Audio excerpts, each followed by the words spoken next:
going live. And you are live.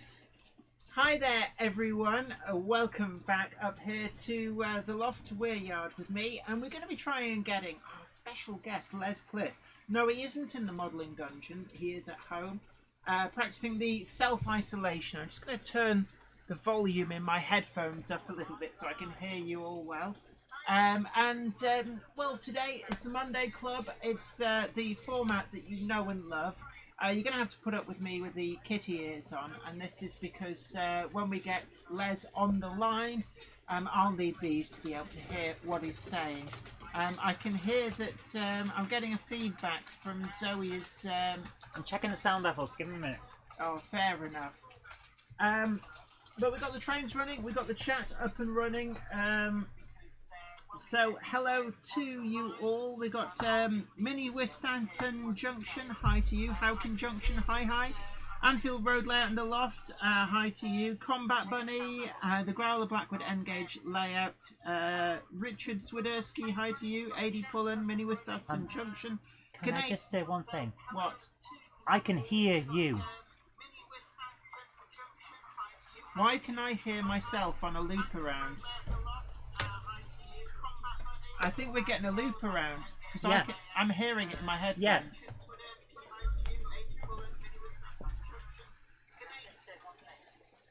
There you are. So it's basically coming through my phone. Yes, you didn't turn the volume down, Mrs. Technical Person, who spent yesterday berating me about live streams. Well, I didn't turn it up, to be honest with you. So, Lifestyle Unleashed, just a quick visit tonight, I'm afraid. Oh, I'm She really blamed sorry. me for that, you know. She It blamed normally me is for the you. sound, but she hadn't turned the volume down.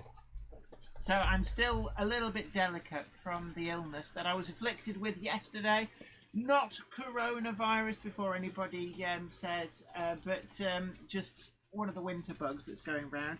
Big hello to Brian Harper, King Fox Junction, Howkin Junction, Berry 120, Patrick Ling, Ian Marshall, McBenman1. Yeah, Berry 120 says indeed a loop. Yeah, phone volume.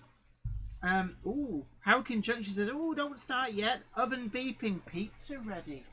Oh. No, we can't. We ordered it. We were naughty actually. Saturday night we ordered a pizza. I'm happy to order another one. I know you are. That's the problem. My belly's happy to order another. You've got stuff stuck to you. What have you been doing? It's because I've been crawling around. I've been filming a video earlier on, and you'll see it on Friday. But it's a doozy. It really is. It is. Even I was impressed. Yeah, and essentially the premise is we're talking about DCC concepts, and it's the power base product. So I've got that here. But I was speaking actually just before the stream with Richard Brighton from DCC Concepts, who asked me to pass along that DCC Concepts is currently offering free UK postage. So if you're in the UK, you're not worried about waiting maybe a couple of days because they are low staffed at the moment. It might take them a little while if there's huge demand for stuff to get stuff posted out, but it will come. They're doing free UK postage. That's right, free UK postage. So anything that's in their range that's in stock, they'll be able to post that out and you don't pay for that. So just a little top tip for you there. Talk of the devil, we've got Richard Brighton in the chat there. A big hello to you. Don Cragen says, hi Jenny and Zoe, good morning from San Jose. So yeah, Does he know the way? Yeah, do you know the way to San Jose? Canadian Rail Fan says just finished 10 feet of ballasting. Are we going to get Les up on the Happy the to. hotline? Is he ready to go? He should be. He said he'd be ready from 7. But you're seeing on the screen actually our final camera arrived, so you're able to see that on there. Let me just turn myself. Oh, that's much better. I can hear myself in my ears now. So, oh, thank you, Combat Buddy. Just posted up a link to the DCC concepts for you to take advantage of free UK postage. And of course, at the moment, an awful lot of you got an awful lot of time on your hands with this self-isolation. So it's a great opportunity to buy stuff. And they do so much more than just DCC. Don't let the name mislead you. There's an awful lot of stuff beyond the DCC, including things like point rodding, lamps to add to bits and pieces. They do scenics in the form of ballast, so it really is a great range of products. Oh, interesting, right. Richard Brighton says for free post, just put free post, please, in comments on your order. So don't forget to do that, and hope have a good browse. When I was there, it's an amazing showroom with an awful lot of great products, and at the moment the entire layout is running off one of their Cobalt, is it Cobalt Alpha 5 amp power booster systems. So we don't get any power issues up here anymore, and in fact I'm hoping to at some point do a test out of an ABC module which will allow me to run far more than the 4 locomotives that are currently whizzing round, which I'm actually looking forward to trying that out at some point. But also as well, I have long-term aspirations to add another layout up on the upper purlins. I have been thinking about this. I'm going to be sorting out some extra storage, so all the locomotives that are on the shelves can go into storage shelves, which will free up the shelving, which will become another model railway. And I've got thoughts for doing a kind of homage to Kirby Stephen East. A big hello to Ollie at Wardle Junction. Sorry, Wardle Road is in. So big hello to Ollie, and also Ollie tomorrow in his... Oh my word, that is loud. I don't know, are people... Do you have any way of turning down... Hello? Hello! Hello Les, how are you doing? You're coming through very loud and clear. I'm just wondering if there's a way of... If you turn that volume down, I can turn up the actual microphone here. Okay. So, how are you doing, Les? I'm not doing too bad. I've just woken up a call from my brother in Saudi Arabia. We've just been talking about the lockdown there and everything. They're on curfew from 3 o'clock in the afternoon to 6 o'clock in the morning. They're not allowed to go out for anything. But he's fine. All my family out there is fine. And my family in Australia, so that's all good. And all our English family and relatives are fine as well. No worries. Yeah. Just a quick, oh my ears, says Scout Valley. We need to turn Les down, which is what I was trying to say to Zoe. Right, Jen, you have to actually speak to me. I don't know what you're saying. I don't know what you're talking about. So if you jack Les down quite a bit, Les is turned down. There is nothing else. That's what we're seeing. So it's you. You've got to sort this out. Right. Okay. How are you doing, Les? We're just trying to get the sound levels right. So if you want to say something. Well, I've been filling my time building or starting to make dioramas and everything while I've been in lockdown, because obviously I haven't got a model railway to play with, but my wife's also finding lots of jobs to do in the garden, cleaning the patio, just give me and stuff like that. So keeping my mind occupied. Let me just, I've got to sort out the sound a little bit. So do you want to keep talking, Les? Just say something. Say the alphabet backwards. Well, I'm in my my little room at the moment, which I can't really show people. It's the dining room, but it's just chock-a-block full of boxes from all the... There's a few examples. No, my phone won't pick them up very well of stuff that I've been doing. Just give me a moment, Les. The sound's coming from somewhere else. It's not coming. That's not what it's coming through. It's somehow coming through. But the desktop audio is turned off. I'm just having a few issues with the sound level, Les. Just give us a moment to try and set this up. For some reason, it's coming through incredibly loud. Can I just ask to see people on the stream? How are the sound levels? Can you hear me and Les? We're trying to get us at the same sort of sound level. I don't know whether we've managed to fix that. It's really difficult. For some reason, I can't seem to... is there a volume level for Les's... just trying to see if we can find... Camera settings. I don't seem to be able to sort it. Would it be microphone? Is there a way of... Okay, I'll check the speaker levels and see what happens with if I bring up the speaker. How's that? That might help. So, Les, how are you doing? So, can you start say something, talking Les? again, Les. Can you hear us okay? I can hear you okay. You do sound, like I say, like you're in a tin can. That's Sort of better. echoey. I've sorted it, yeah? I think we've sorted it. So, can we get feedback from the people on the live stream? Is Les coming through at about the same volume as me? Yes, so Don Cracker says Les is about 3 times your volume, but of course this is how long's our lag time? 8 seconds.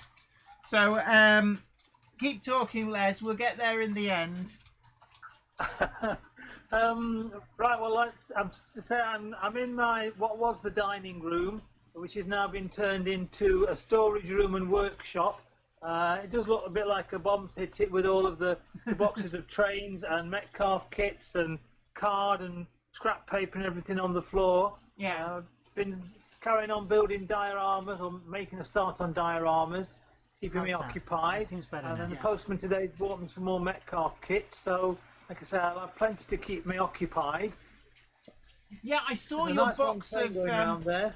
I saw your box of Metcalf kits, and that was quite impressive. So, are they ones that you've had in stock, waiting for a rainy day, or is that For a rainy day or for a plague? Yeah, earmarked for the day that the plague came. Yeah, I mean, The irony is so that I can't really build them because I've got nowhere to put them. I only to if I build them to put them into more storage boxes, which then runs the risk of them getting broken. So yeah, because of course you've got all of Notlobia kind of all packaged up, waiting. well, I've got 2/3 of it, apart from the units, the built units that are still at Bank Street. Everything else, bar a few bits and pieces, is here in the dining room. So, how are you coping in general with lockdown? Because have you been out at all? Well, I'm restricted movement anyway with having leukemia, but we go out for a walk. I've been in the garden because we've had 2 or 3 nice days actually. I know it's been a bit colder today, but it hasn't stopped me being in the garden, painting fences and doing things like that. And then we take a walk. We actually walked down to the supermarket today to Morrison's, and it was very civilised. The queue, they weren't chicaned all the way around the car park. There were only about 20 people in the queue. My wife said, well, we do need a few bits and pieces. So my wife ran the gauntlet. I'm not allowed in the supermarket. I've literally got to stay away from people full stop.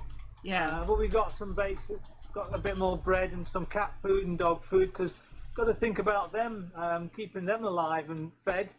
But, we've got sufficient stock to keep us going for a couple of weeks, if need be. We've also got an order, I think it's due to come in on about the 13th, 14th of April from, I'm going to say Argos then. I didn't mean Argos, Asda. Yeah, you've got your toaster and your kettle coming. We've got some basics coming in, things that we know that we'll have used up, some spuds, bread, milk, again, I think there's some more cat food and stuff. But we haven't gone ballistic. We've got probably more than we would normally have bought, certainly. And I mean, the other day we had run out of milk, and we went down to Morrison's, and the queue was horrendous. So I said, well, let's just nip to the petrol station.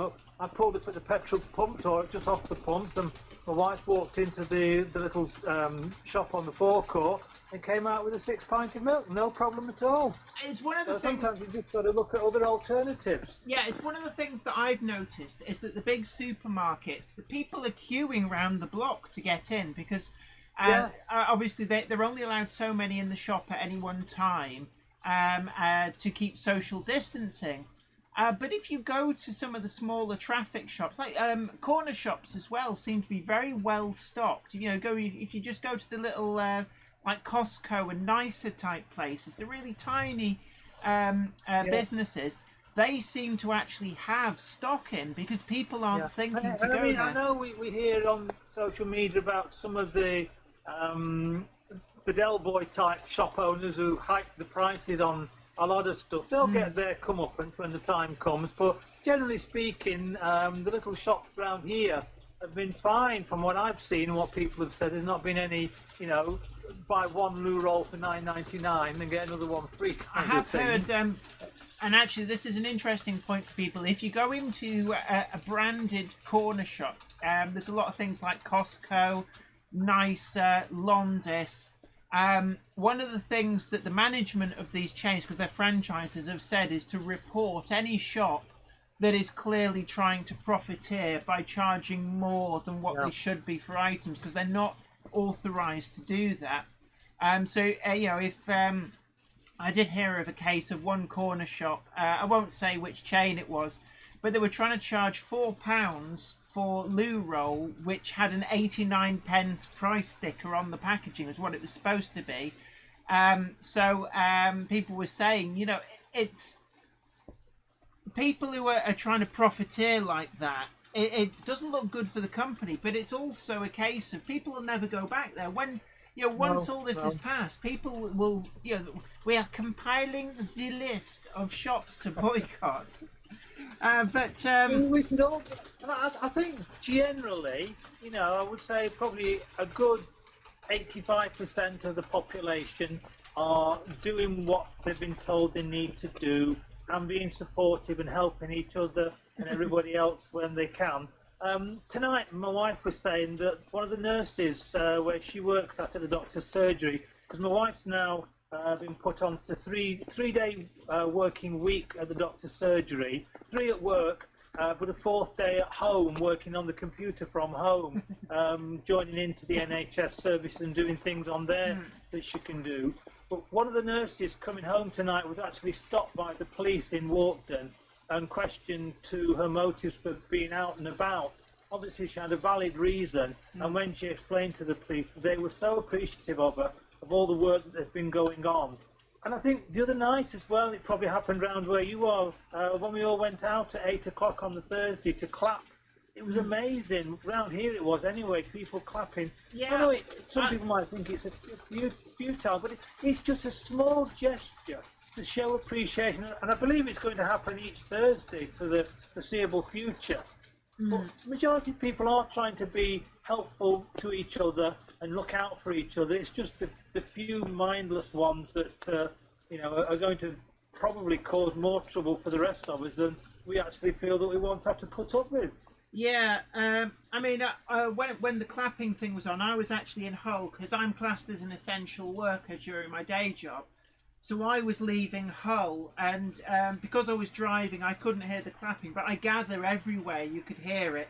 So I was tooting the horn, giving it a bit of shaving a haircut and 2 bits. But yeah, it's very much appreciated what all of the key workers are doing. And I understand why the police are stopping people, because there are a lot of people. I saw in the news this morning, some guy was stopped on the M6. He'd just been out to pick up some windows he'd bought cheap on eBay, and he had his wife in the boot because he'd bought so much. There was no room in the car for his wife. Huh. So we just had a picture sent through. I'm laugh at it. I know it's not particularly funny, and he shouldn't have been doing it. But I don't know whether I can. I'm not sure whether can I actually. No, I can't actually post a picture, but Richard Brighton has actually sent me a picture of his home office. So I'm going to have to hold this up to the camera. So let me... He says it's okay to share, but do excuse the Lego train set. But hey, Lego train sets, that's pretty cool. So I'm going to show this up to the camera. And that's Richard Brighton has shared that with me, and that's how he's watching us at the moment. So I can't see. Is it unlikely that I'll see? All I've got is the one big shot of the far end of Weir Yard. Ah, right, yeah. The problem we've got. I see Doctor Who's arrived. Yes, but people at home will see what you're seeing there, plus a picture of you, plus a picture of me. Is how it works. So at the moment, it's just the little... Oh, is that your phone ringing? That was mine, I think. It's a busy night tonight. So we weren't necessarily expecting a video chat with David in Saudi Arabia, but that came through, and I think my son-in-law is also trying to get in touch with me tonight in regards to my diorama series that I'm trying to get up and running. So that might have been him trying. I don't know. No worries. I mean, there's a lot of people actually on here in the chat have been saying about shops price gouging. And first up, before I forget, Ollie of Wardle Road.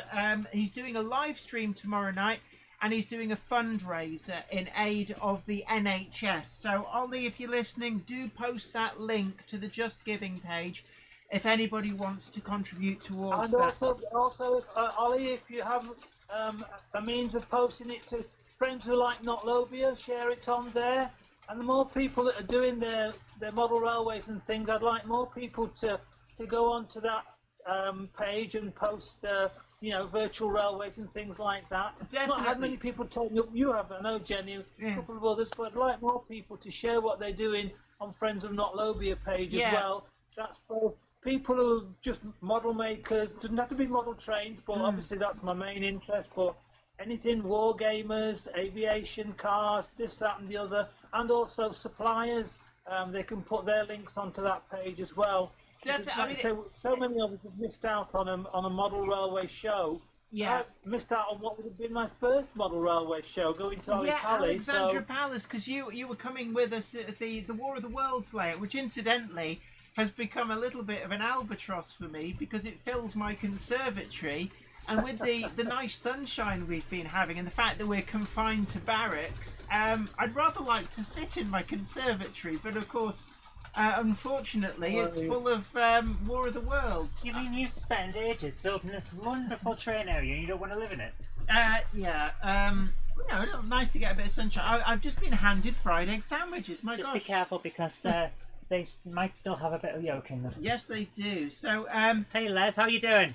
So you'll have to talk to the nice Les whilst I stuff my face. Well, how am I going to do that? Because oh yeah, hold on a moment. I'm going to swap you into the capable hands of the Cupboard Monkey, aka Game Hammer Classic Gaming, and I'm going to be doing a crossover video with Zoe at some point. So I'm going to hand you over. She'll be very cross. Oh, have I got them the wrong way? Have I been wearing them the wrong way around? No. Yeah, yes, I have. No, the lights are on the front. Hello, Les. How you doing? Hi, Zoe. I'm fine. Are you on the mend now? Yes, I'm actually an awful lot better now. I'm probably 100%. Jen, some of those sandwiches are mine, by the way. So, it's been a while since I saw you, actually. My goodness, Well, it is. It's probably a month at least. I know Jenny's looking after those locomotives of mine that she's got. She has. She's got them piled up in the corner waiting for you to collect them. I've posted on my website, on my Facebook group, the locomotives. And all of Jenny's video chats go onto either Not Lobia or Friends of Not Lobia, so I'm sharing it on Facebook as much as possible. And we really appreciate that. I've got to be restricted from buying trains as such now, but I think I've got quite a few. I've got to concentrate more on building up my dioramas and getting that little project up and running. Well, I can imagine that's going to take a lot of your time. I can't sort of go into great detail now about, but things are looking promising on it. I'm very glad. I suppose that's taken up a huge amount of your time, so you're not quite feeling the lockdown blues the same way that some others are.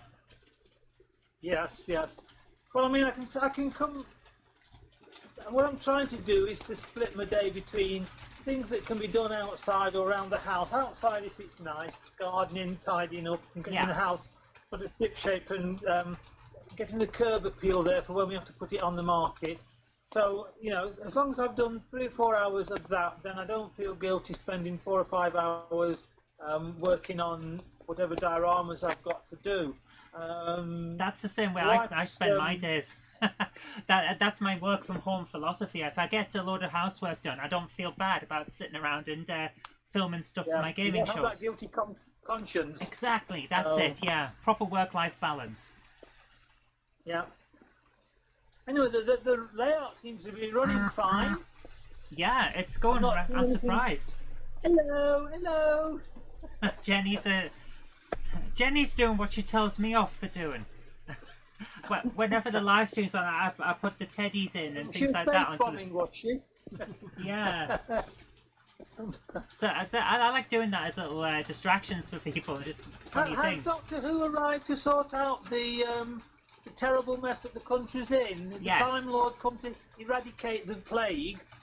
The plague, which is probably started by the Daleks. Oh my goodness. Jen, would you like to come back on? In a moment. Apparently she's still stuffing her face. So Oh, she never stops. she does sometimes. Sometimes she's asleep. Oh. Yes, I made a very simple dinner today of fried egg sandwiches because I couldn't be bothered to cook. So I'm going to pass you back. Very nutritious fried egg sandwich. There's nothing wrong with it. I'm going to pass you back over to Jen. Chinese stir-frying chicken drumsticks. Lovely to talk to you. Bye. Okay, Lou, you take care.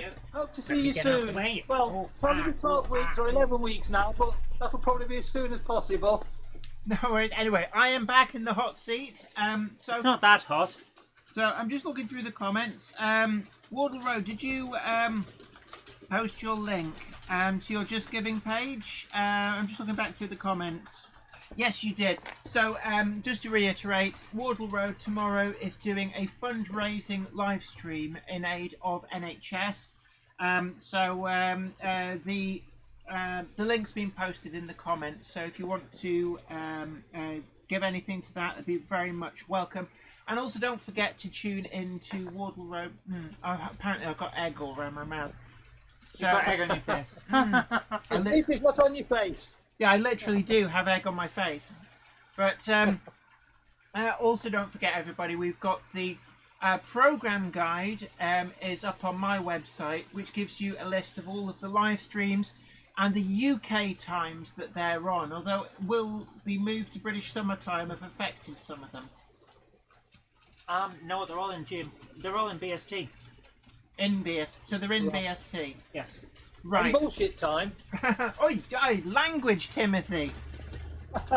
Sorry, Auntie. So, but we've got a lot of people in. So don't forget as well. Do share this stream because oh, excuse me. Sorry, I've just wolfed down a couple of egg sandwiches. But let other people know because it's. I think human contact at the moment is what everybody's struggling with. Because you can't go out. There's nothing open. You can't sort of have a get together. I mean, Les, I have missed you. It has to be said. It's been so strange not having you come and like visit and play trains and us to sort of hang out and do train related I missed stuff. it as well. I really can't wait to eventually get started again on mine.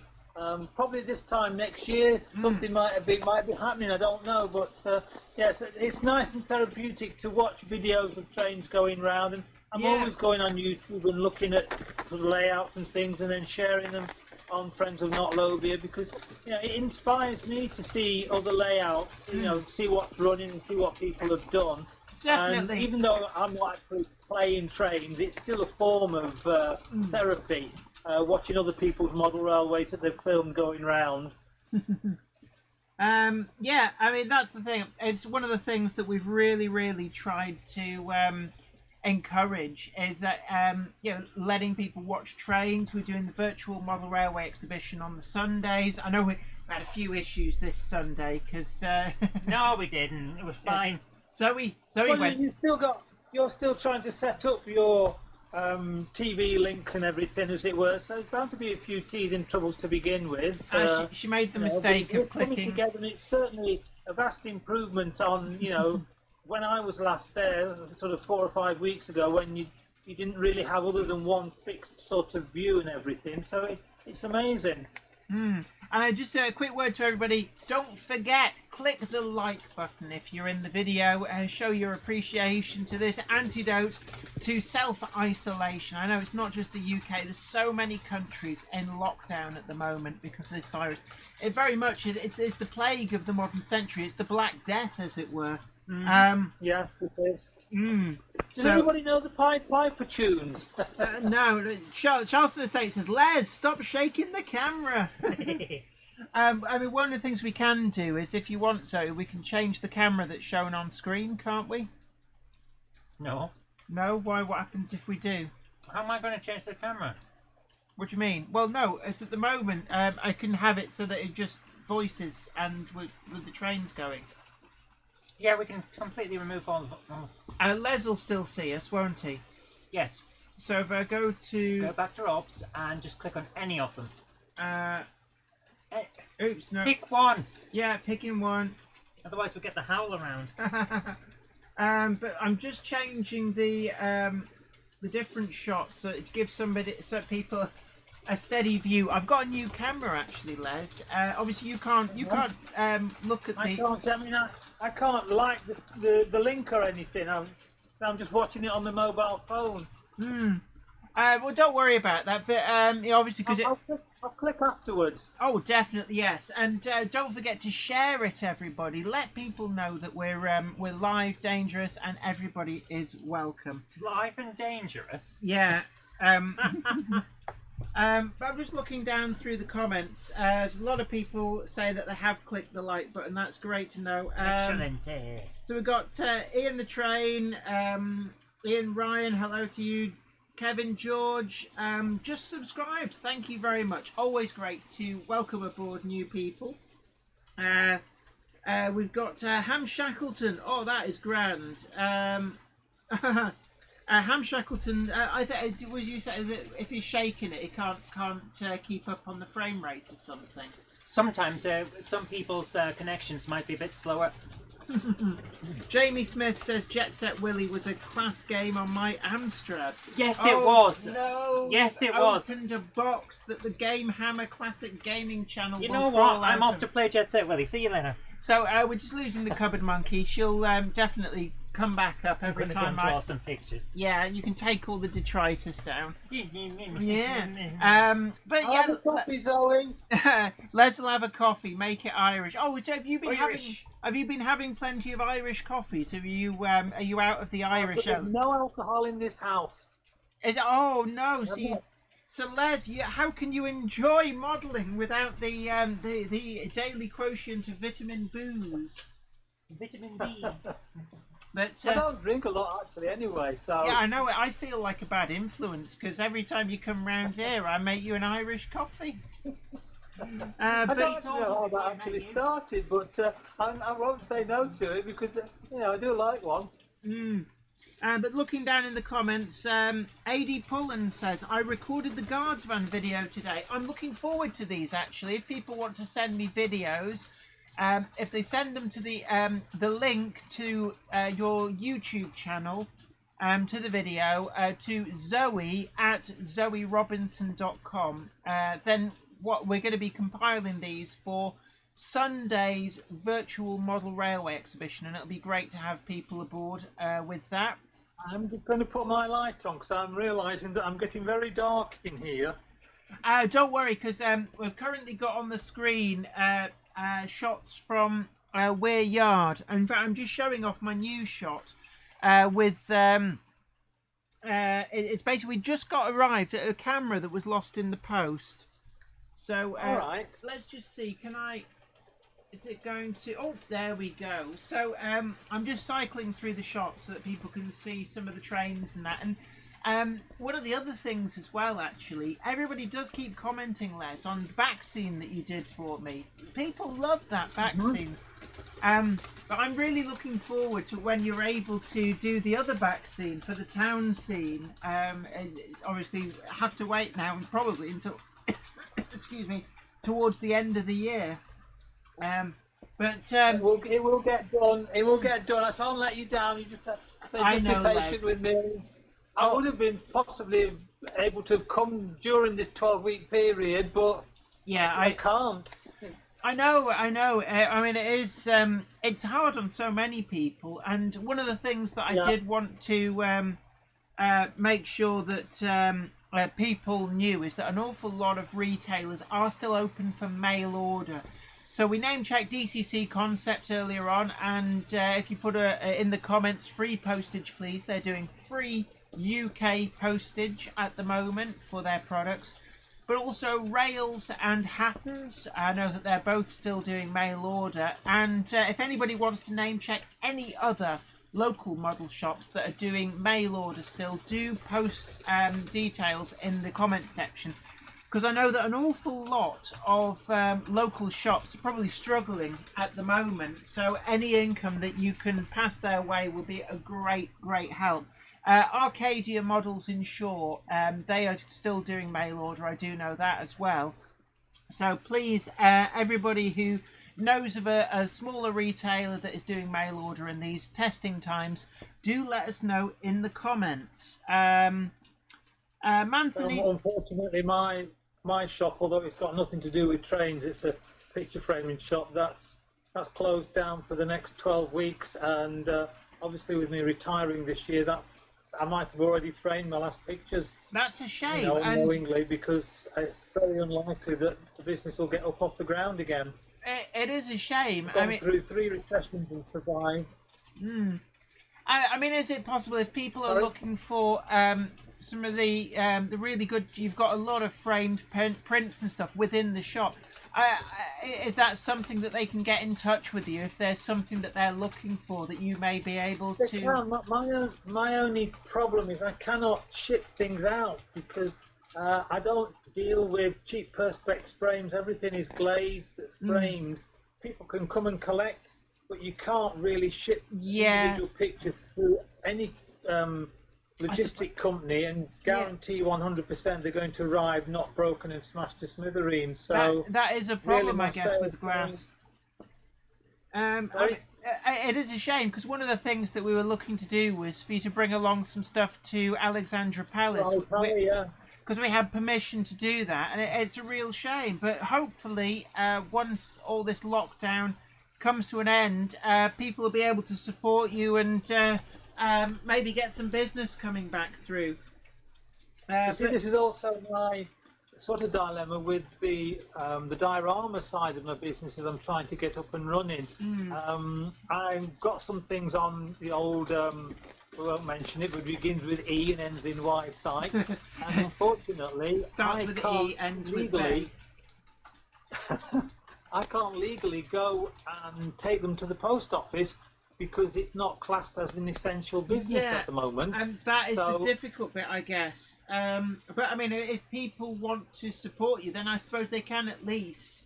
Well, I've got one good customer that's bought something off me and is interested in this project, and he's more than prepared to wait 12 weeks. He's paid me for the item. I've taken it and put it safe and sound. So he's quite understanding. He said there's no problem whatsoever. He can wait. It's not a panic job or anything.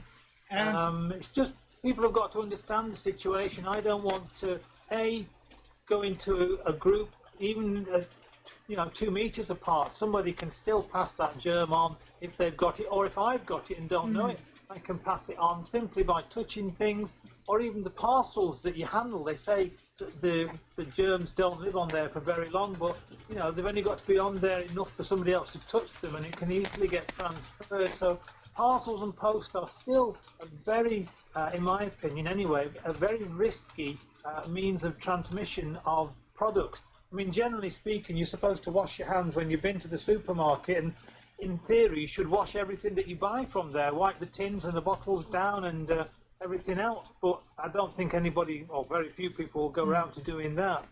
But I can't sort of risk being in a group of people or face the risk of getting a £5,000 fine if the police stop me and said, what have you come out for? Oh, that's not essential, don't do it again, kind of thing, as a warning. And then I mean, one of the things to remember, though, is that I think, obviously, it's just an isolated incident. It's not the majority of the police. But one thing to be wary of is police making rules up as they go along. And if you feel that you've been unjustly detained, I mean, this goes out to everybody, that you do have a legitimate reason, then you can choose to challenge fixed penalty notices, because you are innocent until proven guilty, not just a police officer's opinion. So if you do feel that you've been unfairly sanctioned, then do challenge it. Yeah, definitely. We don't live in a police state, so you are entitled to do that. But just going through what people are saying about retailers, Harburn Hobbies are still doing mail order. I believe Kerno models are as well. I'm just looking down through. Yeah, Kerno models definitely are. So there are a few retailers still doing mail order.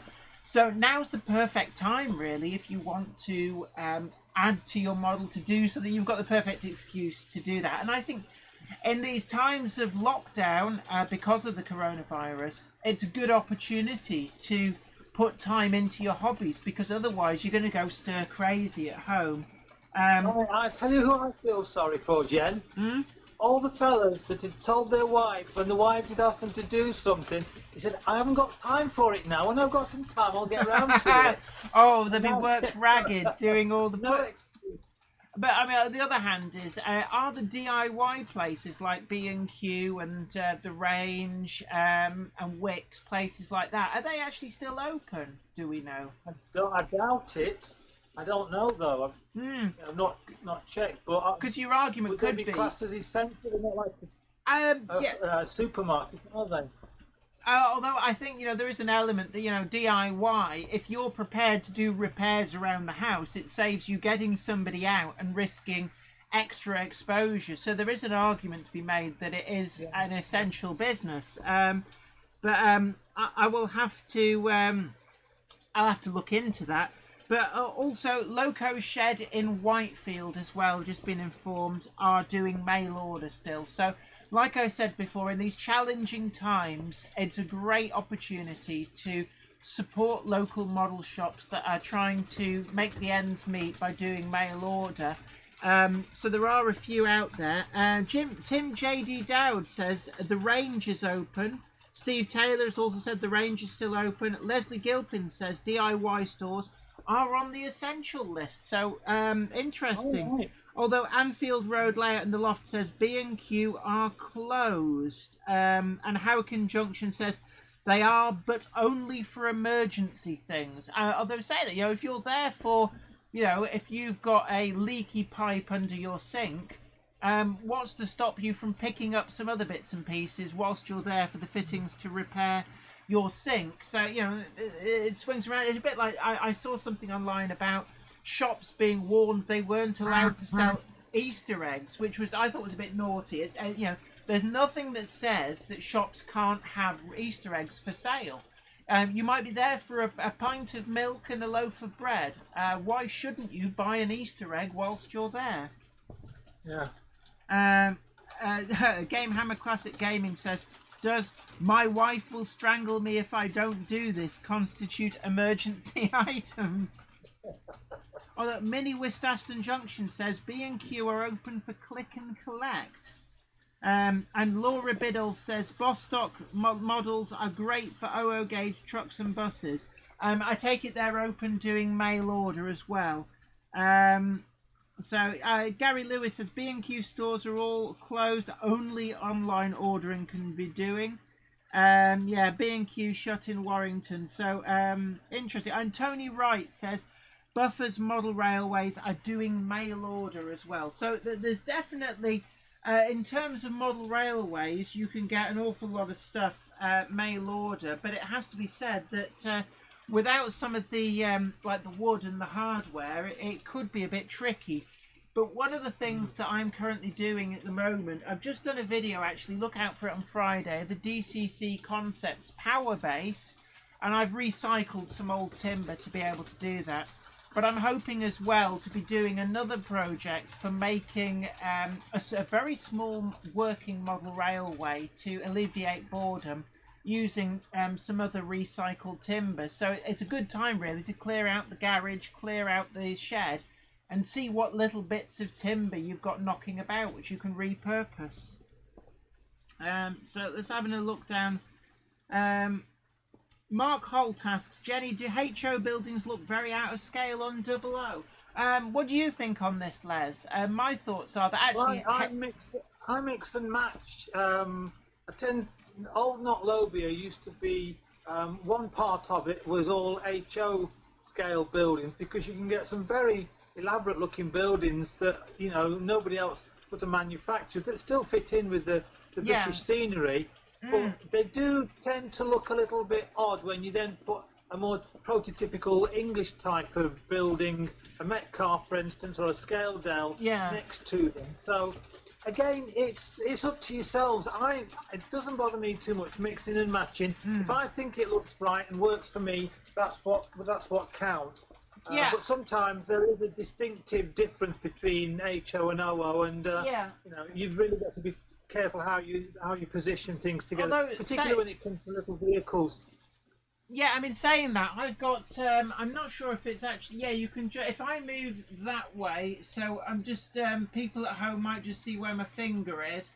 There's a HO scale. It's the Noch Geister House, which is effectively a haunted house. You remember that, Les? We did that, it was part of the Halloween layout for GMRC.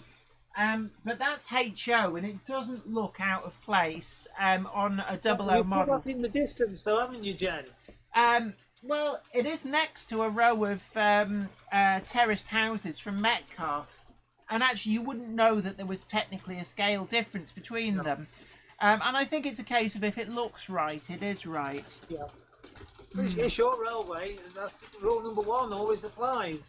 You know, and buildings come in all shapes and sizes, and all weird and wonderful sort of construction. So, you know, they're not always going to be your bog standard terrace houses and rows of shops like Metcalfe do. Brilliant as they are, it's nice to have some, you know, unique looking buildings as well. And that's where scratch building. I wish I could scratch build buildings more than I do. See, I like that's something kit that's bashing. on my to-do list in the near future. See, I find kit bashing a lot better. Start out with something like a Metcalfe building, and then use the pieces in different and interesting ways. I mean, I'm looking around Weir Yard, and I've got a couple of buildings that have been adapted from both Metcalfe and Super Quick card kits, with some great results. You don't have to stick rigidly to the actual models.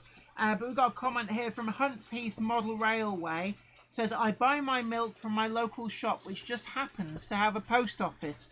So West Hill Wagon Works are still doing mail order. So there's definitely a lot of retailers out there that you can support in these difficult times and get stuff from. Let's have a look. Norbert Roll says, bought Friday last week 2 different Prussian blue Ginties at 2 different stores in the UK. They're on the way to me via Royal Airmail. Norbert's in Germany, I believe. But let's have a look. Manthony 1956 says, our essential list here includes hospitals, emergency service, grocers, pharmacies, banks, DIY and hardware stores, and any place that sells potables. I don't know what that is. Potables? I'm not sure. Alistair McCallum.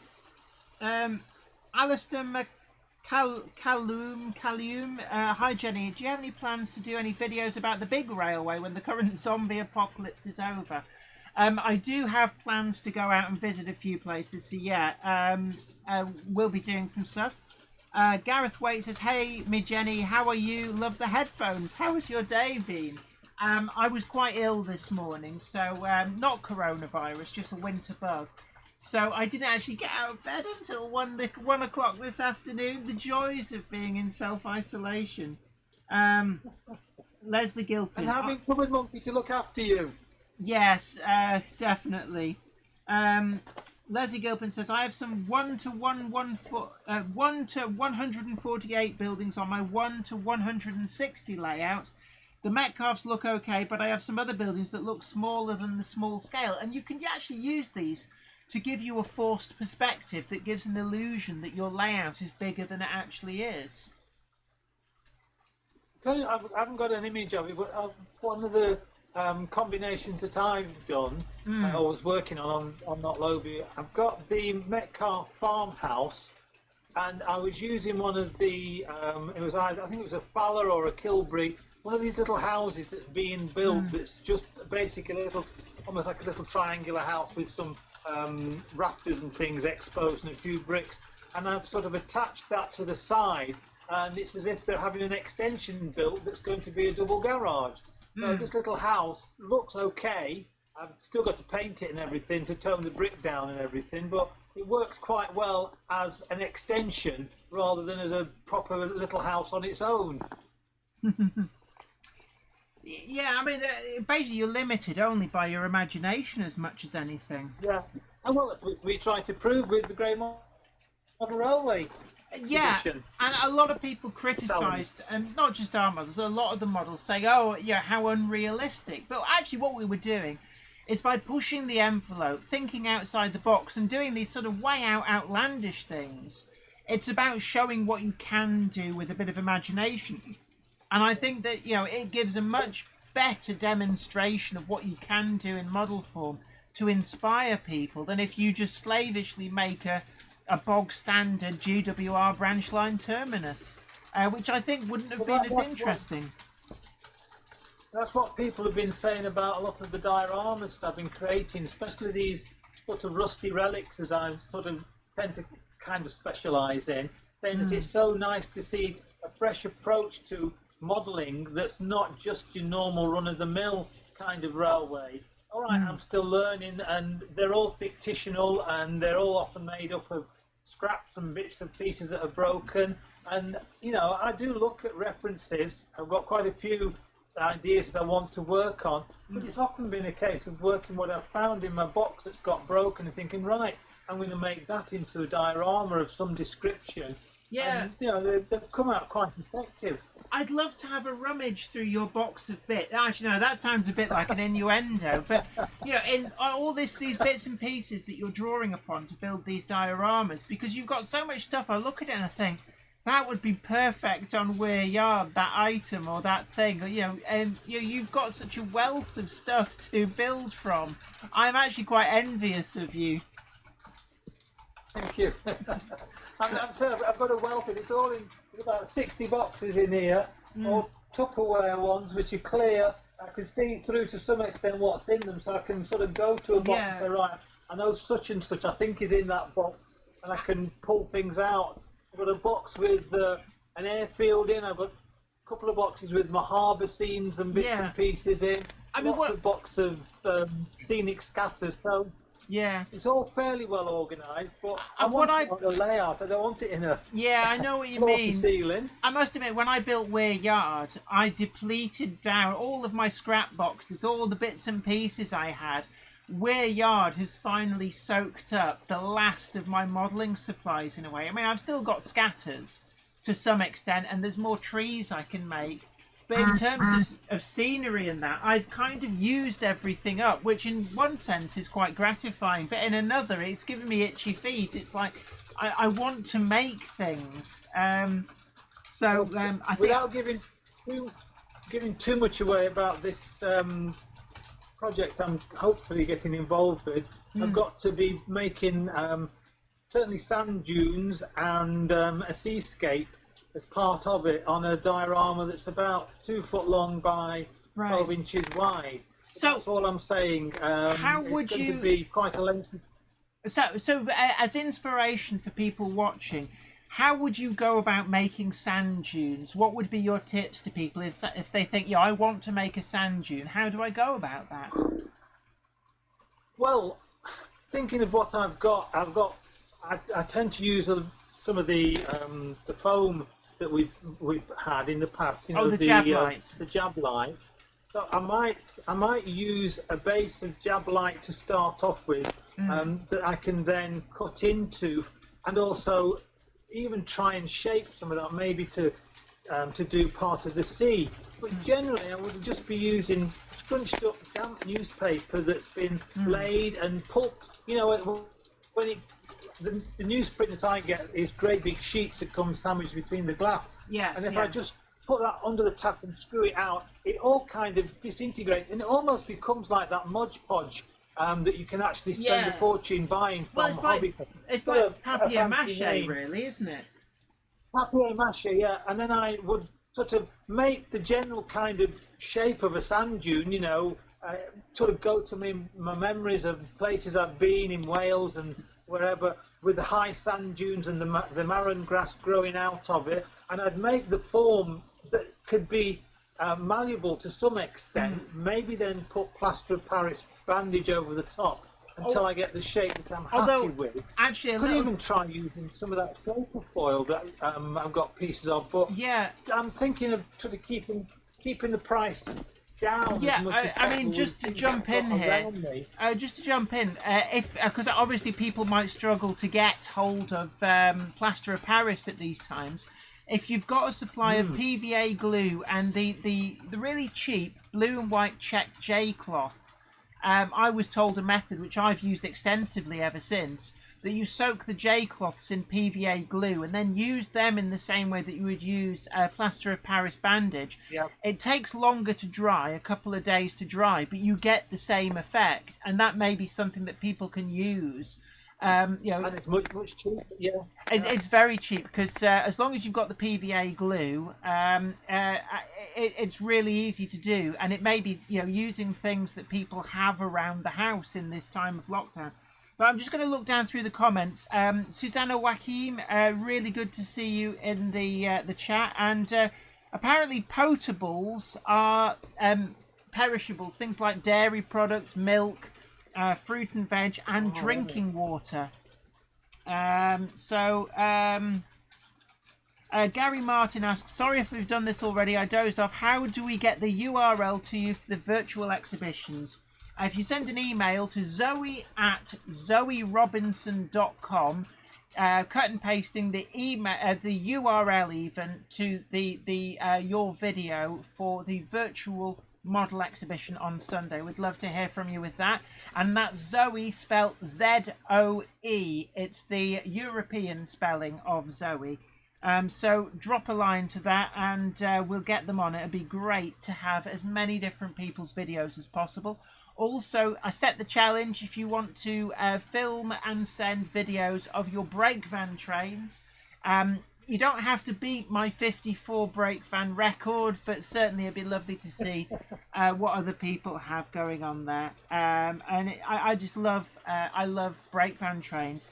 Also got Somerset Andy, big hello to you. Somerset Andy, of course, is been a very generous donator to the channel of a Bachmann Class 47, and I am forever grateful for that. Thank you very much for that. He says, my little West Highland jock is sat in his chair watching you again. He always does. Oh, that's so cute. Combat Bunny, you are absolutely right. Smash that like button. Show your appreciation for these live streams in this time of enforced lockdown. This is the antidote to self-isolation, and it's a great way for everybody to keep in touch and to just generally shoot the breeze with all things model railway related. Ian Hodgson says Freising Hall Models and Railways are doing postal orders, but of course the shop isn't open. I think somebody else did also. Let's have a look. I'm just seeing Poundland is apparently still open, which is a great source for cheap glues. Wilkinson's, Susanna Joachim says Wilkinson's are apparently still open. I think that's tied in with the DIY supplies. I'm just looking down. Flymo Chairman one says, lovely A4 that. I do love the A4s. I know you do as well, Les. I've fitted a couple of A4s. Yeah, well, you just did a review on my that black wartime one, didn't you? Yeah, I forget the name. It's one of the directors from the London and North Eastern Railway. It was apparently, somebody did tell me its original name. It's a bird's name. But I did a full review of that. So I take it you've seen the review of the wartime. Yes. I think most of our engines that you've reviewed, they've all done pretty well on the score line. Yeah, well, you've got similar tastes to me. In fact, a lot of the time, I end up buying the same locomotive after having DCC fitted yours. I look at it and go, I really fancy one of those. But I'm looking down at the same here. You come in with something shiny, and I think, oh, I like that. Yeah, order me one. But I'm looking in the corner. I've got 1, 2, 3, 4, 5. There's 6 of your locomotives sat here, all DCC fitted. Because I don't know whether you caught the video I did last Friday, the hard wiring of the Hornby Hunslet Austerities. But I've hardwired all of mine, and I've done yours for you, so it's all ready to go. Fine. I don't know. Am I in debt to you financially at the moment? No, I think you're all square. Because you did give me the money before lockdown for a lot of the stuff that I bought. So I think we're all square, Les. Don't worry about it. Okay. Well, if you find out that I do, I'll always cough up. No, shouldn't say cough up. Probably not the right terminology, but you know what I mean. Yeah. Combat Bunny as well says and hairspray, Ollie. This is a reference to Ollie used his girlfriend's hairspray to fix grass down. But I know, Les, you're a big advocate of cheap hairspray as well. It's a great spray glue, effectively, isn't it, for model making? It is very, very effective. All right, you might have to layer it a number of times, but yes, it does very, very well. And I also tend to use the fixative that you can get. I call it fixative, but it's like a matte spray. I know the stuff you mean. That you can buy for about £5 a spray can. Yeah. More than hairspray, but that can be a little bit a stronger sort of fixative, and it gives a matte finish to everything afterwards. But also, again, like with all the weathering and things I do, I've not got a spray gun or anything. I just use cheap Wilko pound paint pots, the £1.20 I think they are now, or something like that. Match tester pots to do all my paint work. But I have a tendency, like you do, we work wet on wet when we're making things. But I also mix things that you think might not go together. So I mix solvent and water-based paints to get some weird effects sometimes, which when they dry out and you can flake back, they give you some wonderful effects. Yeah, I mean, one of the things that I found that you can do for effects with paints is, like if you want to model rust on a wagon, if you respray the wagon completely in rust colour, and then you use a mix of talcum powder and PVA glue to just dab on in the patterns that you want flaky rust, let that dry, and then paint and finish the wagon over the top, and then you can flake the top layer of paint off where you've put talcum powder and PVA glue, and you get a wonderful like flaking paint with rust underneath effect. You still there, Les? Well, I don't know where I'm struggling in the light here to be able to show anybody because we've lost a couple of bulbs. Don't worry. In the lights up there. At the moment, your video feed's not on screen. I don't know how to where my image is on the camera, but this is. I don't know if we can. Let me see if we can get. Try and get you back on screen. I don't think I can get you back on screen. I'm sorry. Oh no! No, don't worry. No, I've got you. I've got you. Right. So this is. Let me just bring that up. So this is one of your new dioramas that you've made. One of my new little dioramas. It's only about 7 inches by 5 inches, and it was a little sort of pug daypole kit and a daypole wagon, and then bits of broken cranes and stuff like that. I mean, that crane is very nice. Do you know what the origin of the crane is? Because I'm looking at that and thinking, I want to get one of them. I think it's a Wills kit. Right. But it's got bits broken off it, bits of wheel missing and everything, but it's just a rusty heap, basically. And then the wagons have been rusted with, like I said, the paint, and I use a lot of soft chalk pastels, things like that. And then in fact, I've managed to make the inside of the wagon looks like it's got water with all the rusting bits in there as well.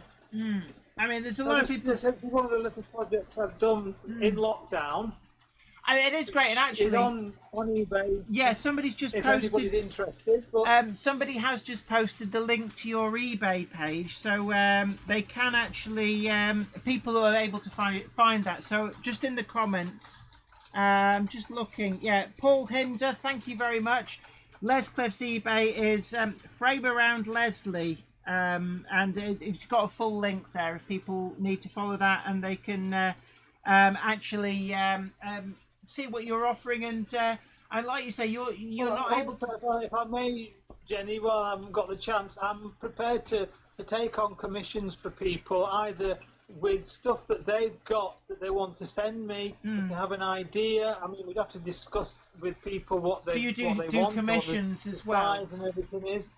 And sometimes like say if you've got a load of stuff that you think, it's only fit for the bin, I'll throw it away. It's amazing that you can then make it into something that can be quite a little feature on your layout. Yeah, I mean, I must So, admit, again, if somebody wants to contact me for making things, I'm more than willing to listen and to see what could be done. yeah, I mean, you don't happen to have any more of those Daypole Pug kits, do you, knocking about? Because I need the chassis off one of those. I don't actually. Say that was one that was in bits in the box. And I've I used don't one think in I've a got any scrap. more plastic locomotives. Yeah, don't worry. It's just, Not ones that have. yeah, I've used one before in a scrapyard. They are really good, but I'm having difficulty finding them at the moment. But going back to the comments about hairspray, a lot of people say, and it's what I would testament to, is get the cheapest hairspray because it tends to be really sticky, and it's not as good for in your hair, but it's great for But modelling. it's great for this.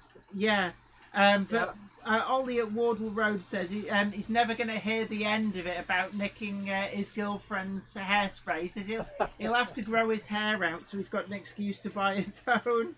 I'm going to have to say my farewells, I think, Jenny. No. Otherwise, I won't get to speak to my son-in-law tonight about the things that we want to discuss.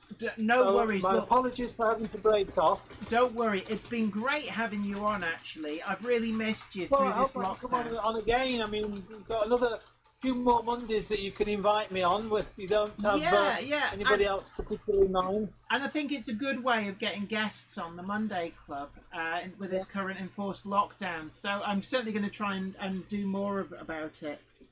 Leslie Gilpin says there used to be I'm sorry that the room I'm in, it's the lighting's not particularly good, but it's the only room I could come into and be able look, to chat don't worry away. about it because we can always put we've got loads of cameras up here, so we can put pictures of trains running on the screen. But it's great to see one of your projects there, and as I said before, people can check you out at the link that was posted in the comments.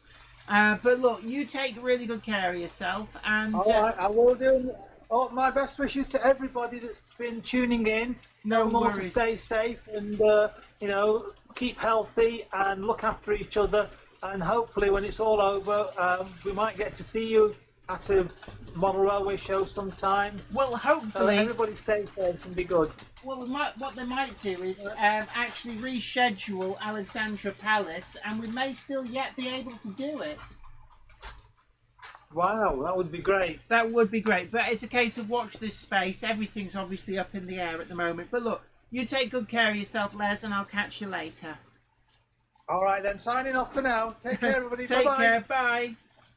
So that's Les Cliff, everybody. It's great to have him on. It's been an awfully long while since I last saw him. But Manthony 1956 says artists have been using hairspray to seal stuff. Let me just. Hopefully, is that?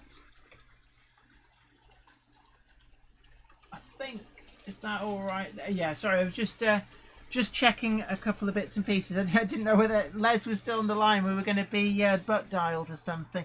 Right, I can take the headphones off now because I don't need to actually hear the feedback off stuff. Oh gosh, that's so much better. I can actually hear better now.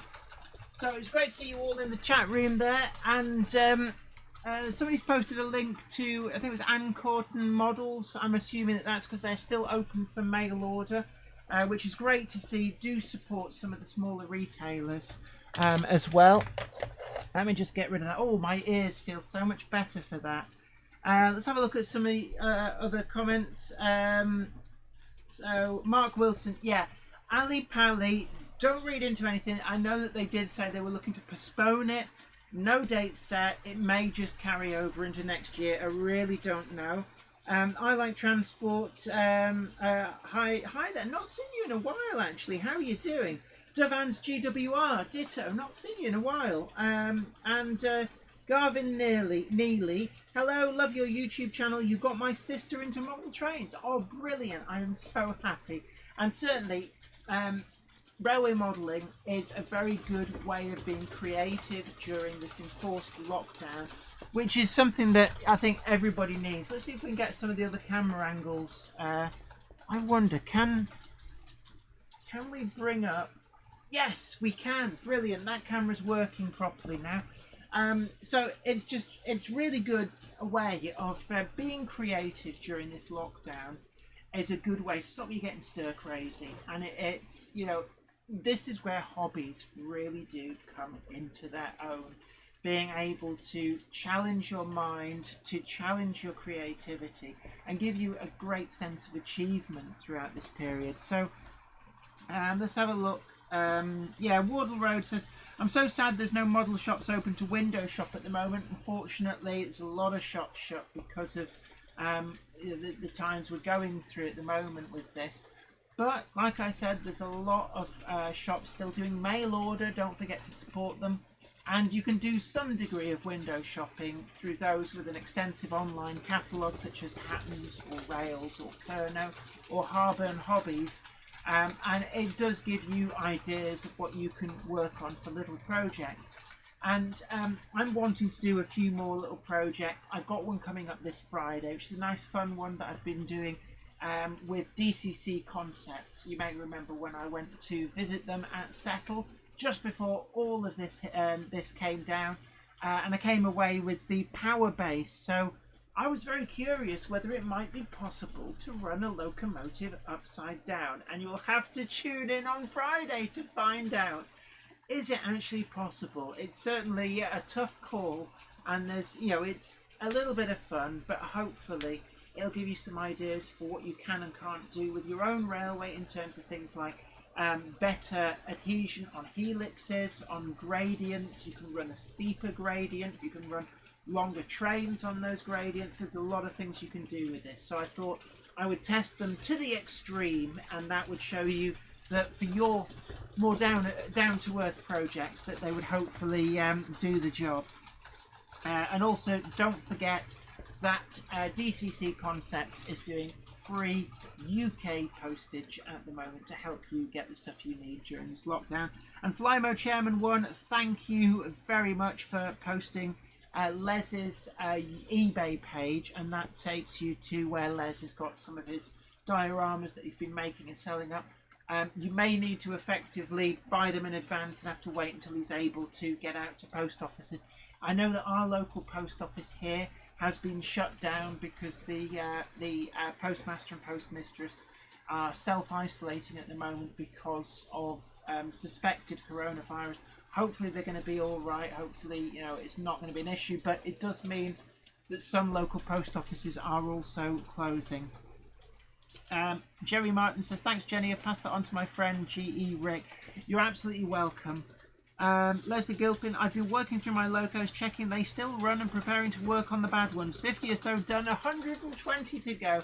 Gosh, but yes, it's a good time to test out all your locos, do some maintenance as well. Ian Hodgson says, Jenny, could you run an Oxford Rail Great Eastern Railway K85, the later BR K7? We can certainly give that a whirl, I guess.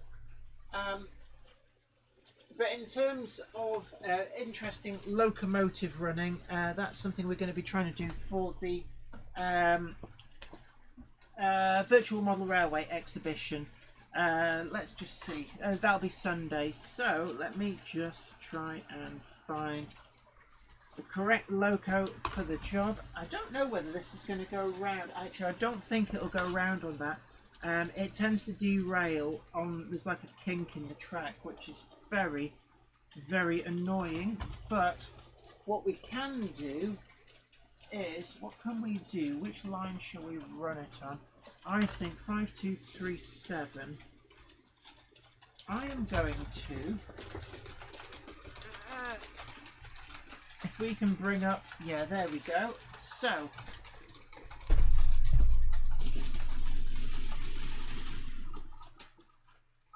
just going to take that off, and let's just see, will this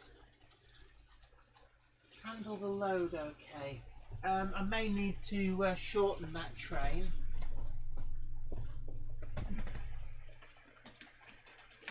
But, what was the number on that? I didn't check its number. 1002, which is what I use for its DCC number. 1, 2. So, hopefully it'll make it round okay and have enough adhesion. They're quite a heavy locomotive, it has to be said. So they do get pretty good running adhesion. Are we going to... No, apparently it's decided we don't get that view. So, hopefully we'll see it coming round in this view. But that is the Oxford Rail N7, but in its original K85 Great Eastern Railway livery. Steve Taylor says, and I have a way of fitting the old Bachmann diesels with TTS sound. Are these the non-DCC ready ones? I'm not sure what they would be, because the Class 25s were DCC ready from the outset, I believe. Certainly, I've got two from the very first release, including 25087, and they do have 8-pin decoder sockets. The only ones that I can think of, and actually that for some reason it's left some of the train behind. Ooh, deceitful. Let me just grab the back of the train. So that's actually going round all right there. Let me just put the back of the train back on.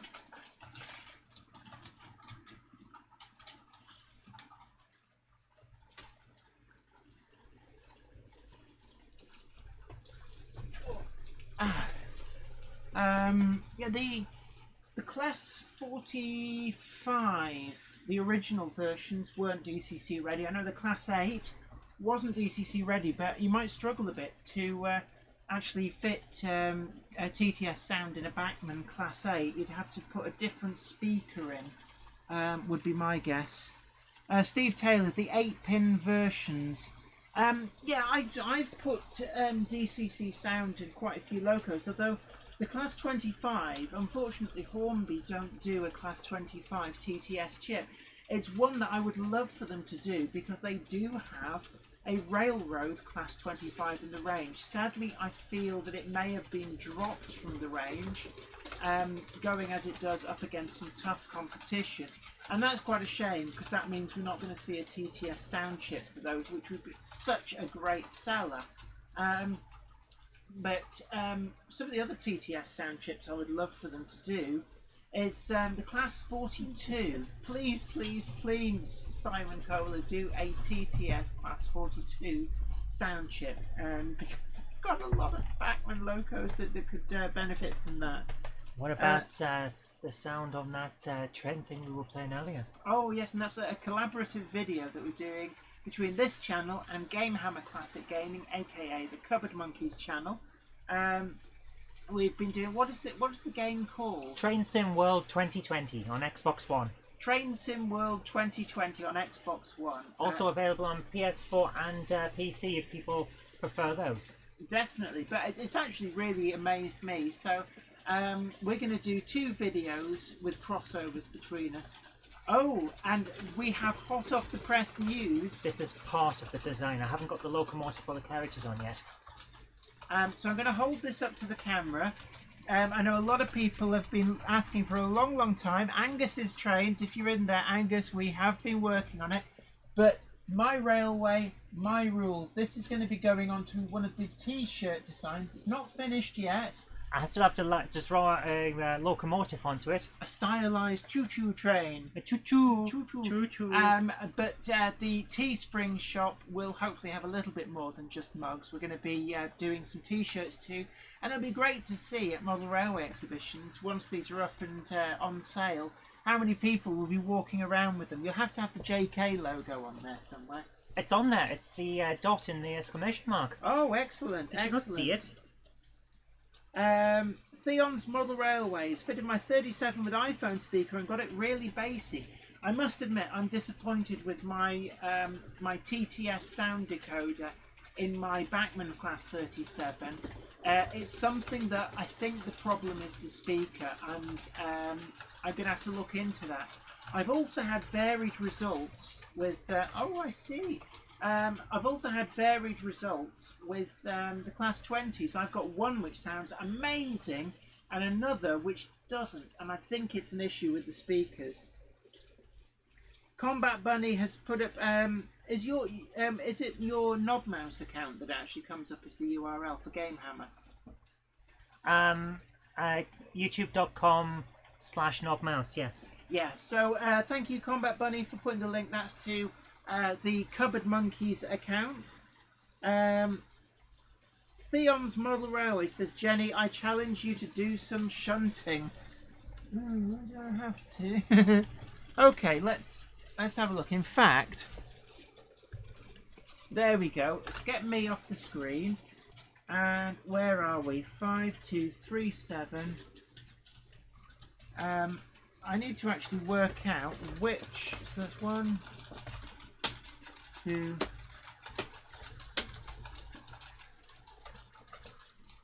Let's do some shunting. So you'll be seeing on the screen class 25 trundling up. It'll go out of shot under the camera. You just broke it. And this is one of the problems that you can get on DCC. If you have Insel Frog points, you have to let's just hit the reset button. If you have Insel Frog points, unfortunately, the if they're wired as Insel Frog, they can cause some issues. And I'm looking at actually that. Yeah, that is an Insel Frog. So let's change tracks. Okay, let's cheat a bit. The hand of God is coming up to. Let's have a look. So let's try it on a different track. I Like Transport says, I would like to see sound decoders for Class 91. I think you will get possibly Class 91 sound decoder. And the reason for this is that, let me just... Oh, don't hit each other. Right, let's send this off. Don't short out. Yeah, there we go. The Class 91 is a forthcoming Hornby release. I think we're going to see a TTS sound for that. I'd love to see one for the Class 87 as well. Richard Swiderski says, hi Jenny, TTS speaker can go funny. Replaced a couple myself. Interesting. Does anybody know what the impedance, as in the ohm value of an iPhone speaker actually is? Because I do have an iPhone speaker, and I'm wondering, do I need 2 of them or a resistor? Or are they the 8 ohms that won't strain the Hornby TTS chip? I'd love to know if I get some feedback on that.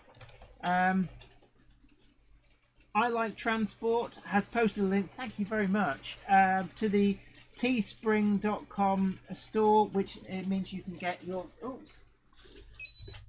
Oops. You do love shorting everything out, don't you? I just have this awful thought. Where did it go? Now that is intriguing.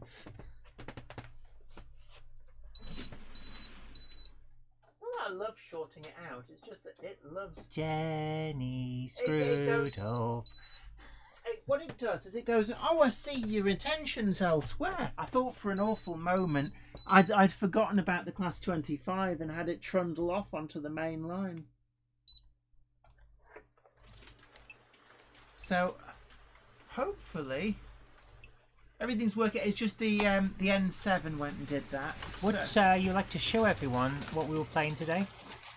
Have you got the videos handy? Yeah. Okay, and can you get it up with sound? Yeah, probably. So I'm just going to stop all the trains, and the reason for this is because then you'll get the full sound effect. And let me get the headphones on so I can actually hear what's going on. Oh, I need my cable back. Need a cable, man. You need it. I need it. Medically need it. Well, no, I won't hear anything. Oh, God. You can't take you anywhere. You can, but I have to go back the next day to apologise. Yes, you do. Yeah. That's the right way around. Right, hopefully, the Cupboard Monkey is going to bring up a video, and this is... From Train Sim. From Train Sim. providing it decides to actually do anything. It is doing something. I can hear it. Excellent. Oh yes, I'm loading up passengers. Do we actually get rid of this bit at the bottom? You'd have thought so, wouldn't you? But just Jen, it shouldn't actually be showing up on the screen. Hang on. So this is the game that Zoe has started doing, and this is in a class 45. If anybody's interested, I believe it's 45114.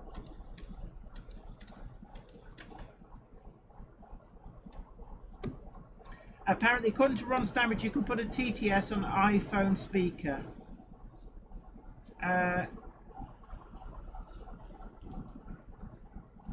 Oh, is this the bit where we forgot what we were doing? Probably. Yeah, Mark Rice says, Jen, you need to sort your points. Yeah, what I actually need to do is to do a bit of work on the Insel frog points. They should have been wired. Oh, listen to that.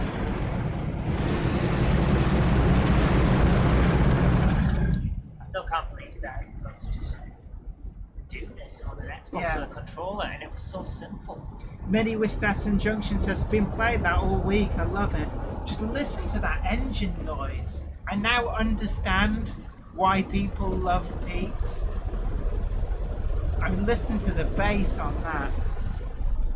AD Pullen, good night to you. I hope we haven't scared you off with the sound from this. I Like Transport says, oh, it's similar to a 37 inside. Well, I don't know whether it's accurate to be to that. Actually, Manthony1956 asks, All Mouse Media is giving me mug prices in US dollars. Is that accurate as I live in the USA? If it's, well, we don't actually set the price in US dollars, so whatever it's saying, that's what it is. Don't worry about that. I hadn't noticed actually, but it's got the beep from, I think it's the AWS warning on this. It's actually beeping every time you go past a signal. Huh. I just found this amazing. It's in stereo as well. Of course it's a modern game, of course it's in stereo. Oh, opening up. So we're going to have a...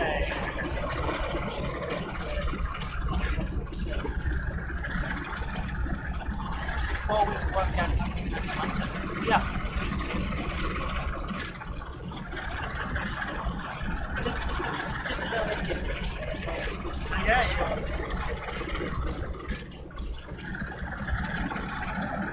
And yes, Garthian, that is the Manchester to Liverpool route. I think it's heading from Huddersfield towards Leeds.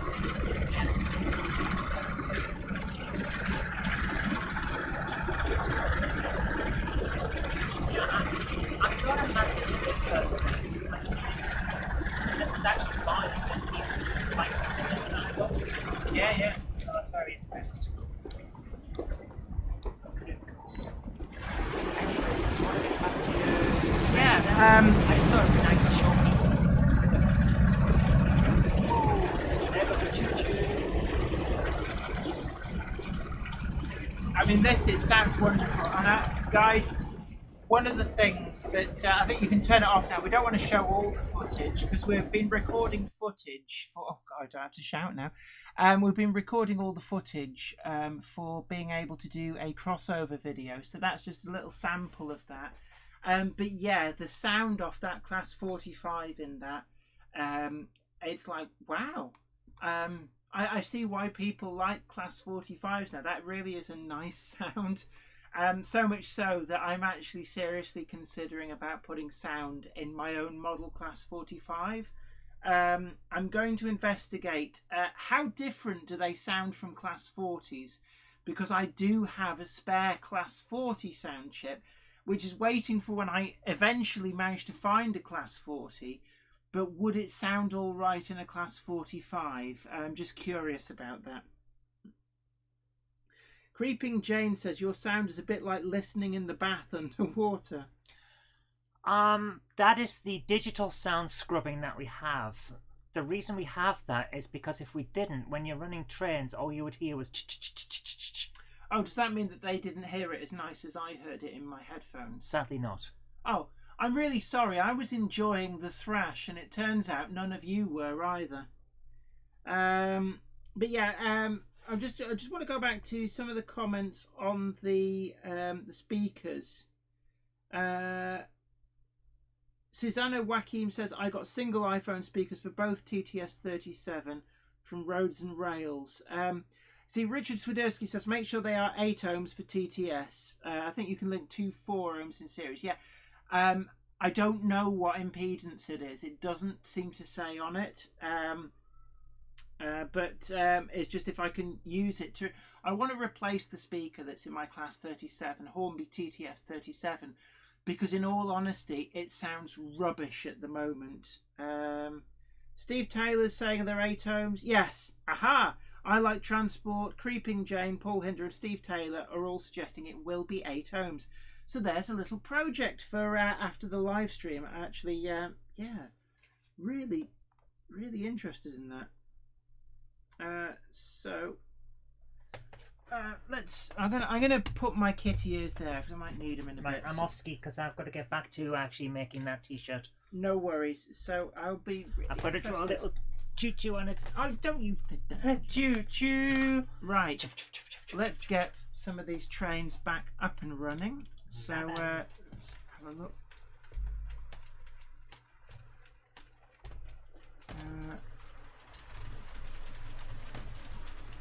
Hopefully everything's running. Come on. Nice. And tonight's beverage of choice, incidentally, we're still finishing off last night's Spanish sparkling white wine. So we're just going a little bit easy on it. We don't want to get too drunk. Not making that mistake again. Not today anyway. Yeah, not today. Not until I forget I'm a lightweight. Right, let's go back to some of the comments. Don't forget as well, like this video. Share it too, let everybody else know that we're live and dangerous, because there's a lot of people out there who are struggling in this self-isolation. You know, it is very difficult. It's so easy to get cabin fever, especially if you're living on your own. So do let everybody know that we are live at the moment, and more than able to accommodate them. Always as many people as possible. It's lovely to get you all into the chat room. I Like Transport says sounds fine. Will Tucker, I did suspect this. Class 40 sound in a peak, totally different. Yeah, Ron Stanbridge says, well, 45 and a class 40 are a lot different. That's a shame. Garthian, do you have a multimeter, Jenny or Zoe? I can show you how to measure impedance using one. Actually, yes, I do. Let me just... okay. So, I've got a multimeter... what? Oh, it's the same spot. Oops. It's the N7 is doing that. It's actually coming off the track. So, what I'm going to do is send it round, and I think I can send it over a different track, which, let me just see. What I will do is I'm going to change some points behind it so that it will then go round a different route. Oh, excuse me. Hopefully it will then go on a different track. Let's just see if we can... Come on, camera. Apparently it doesn't want to give us that one. Let's just see, can we force reset it? No, we cannot, unfortunately. Unfortunately, it's not letting me show the back rear yard shot for some reason. But let's just change that point, and whilst there's nothing... So it's the yellow one we want. Oops. That's fine. So it's the yellow one. I still don't know which switch does what up here. I'm starting to get used to it, but it is a bit tricky. Right. Ron Stanbridge says only one iPhone speaker and a TTS sound chip, has overload if you run two. Interesting. Flymo Chairman 1 sounds like my washing's done. Yeah, our washing machine makes that noise as well. Actually, our dishwasher does too. Right, so we're coming round. Hopefully, we'll be able to switch that onto a different track. I like transport. It's easier to get frustrated when you live with an annoying family. Yeah, I can imagine that. Ham Shackleton is idiots panic buying as a reply to Mark Holt. How far back is that? Right. Jenny, can I ask a logistics question, please? Are idiots stockpiling cat litter, or is that the supermarkets are prioritising lorry space for human essentials? I don't know. I've heard it said that people are panic buying kitty litter. I did notice that when you go down the pets aisle, people have bought. Let me just. There we are. People have bought an awful lot of pet supplies like dog food, cat food, kitty litter, and I think when you go into little corner shops, top tip for you, go into somewhere like a Nicer or a Costco or a Happy Shopper, they don't seem so similarly afflicted. You can get kitty litter, but I think a lot of people who have pets have panic bought it. Steve Taylor says, Jenny, if you want, I can send you a photo of how I did it with the 37. Actually, yes. If you send a message to my Facebook page, Messenger, that would be really helpful. So thank you very much for that. Chris Whittingham says, have to go now. Good night, everyone. Good night to you. It's been great having you aboard. Going on to 12:59. Evening to you. Creeping Jane, how do you flip cameras and do video in video, Jenny? Would like to do this with calls into the family. We're using software called OBS. OBS. Oh, talking to BS. Why has that gone down that track? Why? You were running so fine. There was no reason for you to go off piste. Silly train. Yeah, we use software which is free to download, can be a bit flaky at times, just to warn you, called OBS, spelt OBS. Oh, come on, you, don't just slip all your... Oh, let me just... come on.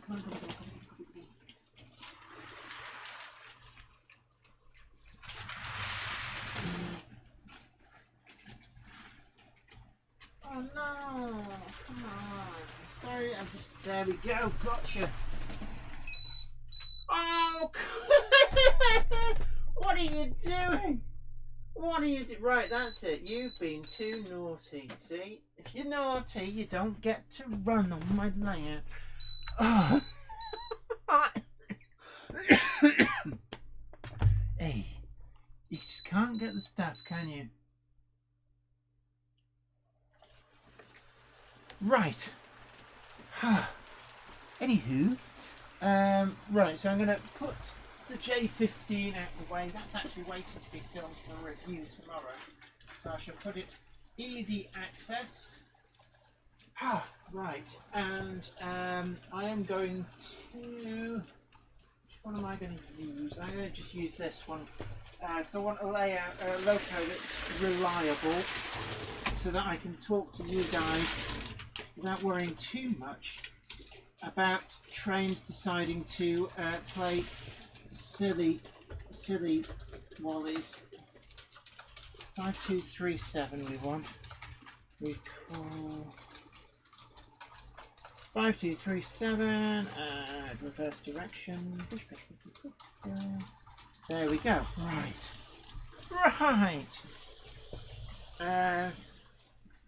Right. Going on to 12:59. Not sure why people are stocking up on pet food. Give them scraps off your plate. Whoever said this was logical, I'll be honest with you.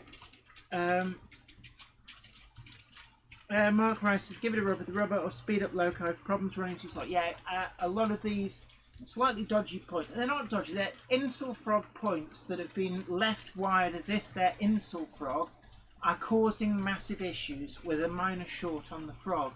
If I'd have wired them as if they were electro frog points, I wouldn't be having the bell, because I didn't know that.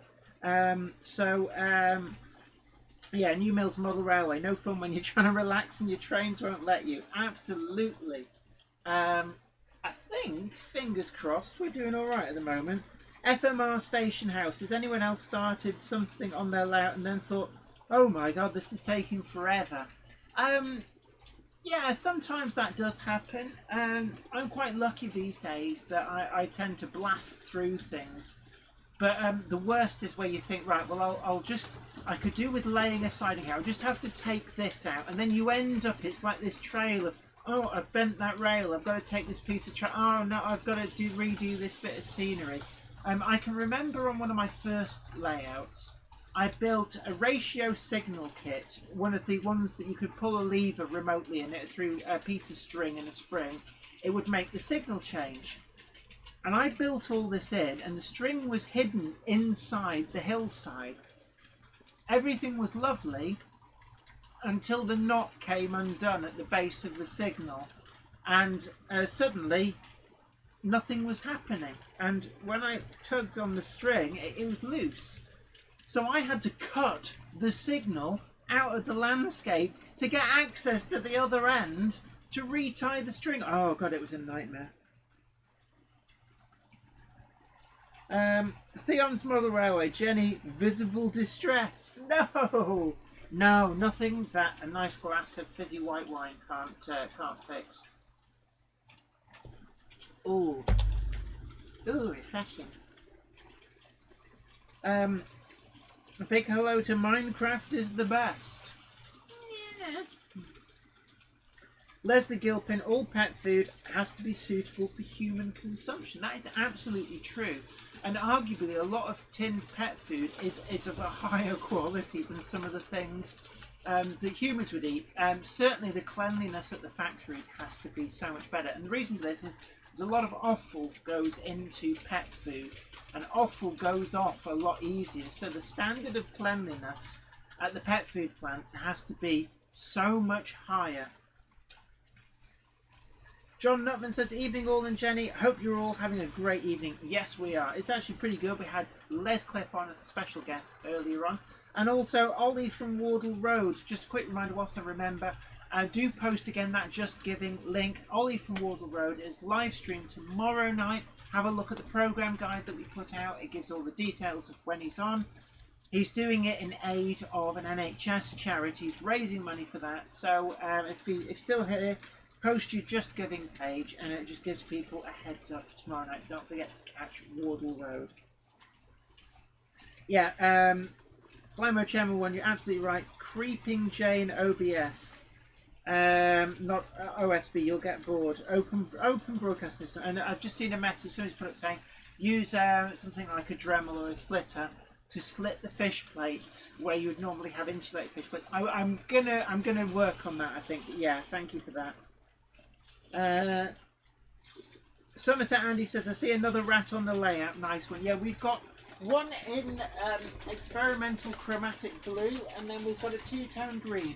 Actually, the rats suit any livery you throw at them. I've never seen a bad livery on a class 25. They suit two-tone green, they suit chromatic blue, they suit rail blue, and they even suit Intercity. Actually, I've got Ethel 3 somewhere in Intercity livery, and they actually really suit that. David Baker said, Road and Rails told me that a single iPhone speaker is 8 ohms, but their double one is only 4 ohms. How would you know if it's a double one? Ron Stanbridge, hi Jenny, you know that the TTS sound chips are only at half volume, so you can turn this up. Yeah, some of them seem very variable. Some of them seem loud out of the box, others don't. I will have a play about with it. Ian Ryan, I do like that. As the Marines say, Jenny, if you can't tie knots, tie lots. Yeah, but as the sailors say about the Marines, don't expect too much from people paid to run at bullets. Bob Patterson, hello from the land down under. Oh, you'll like Friday's video.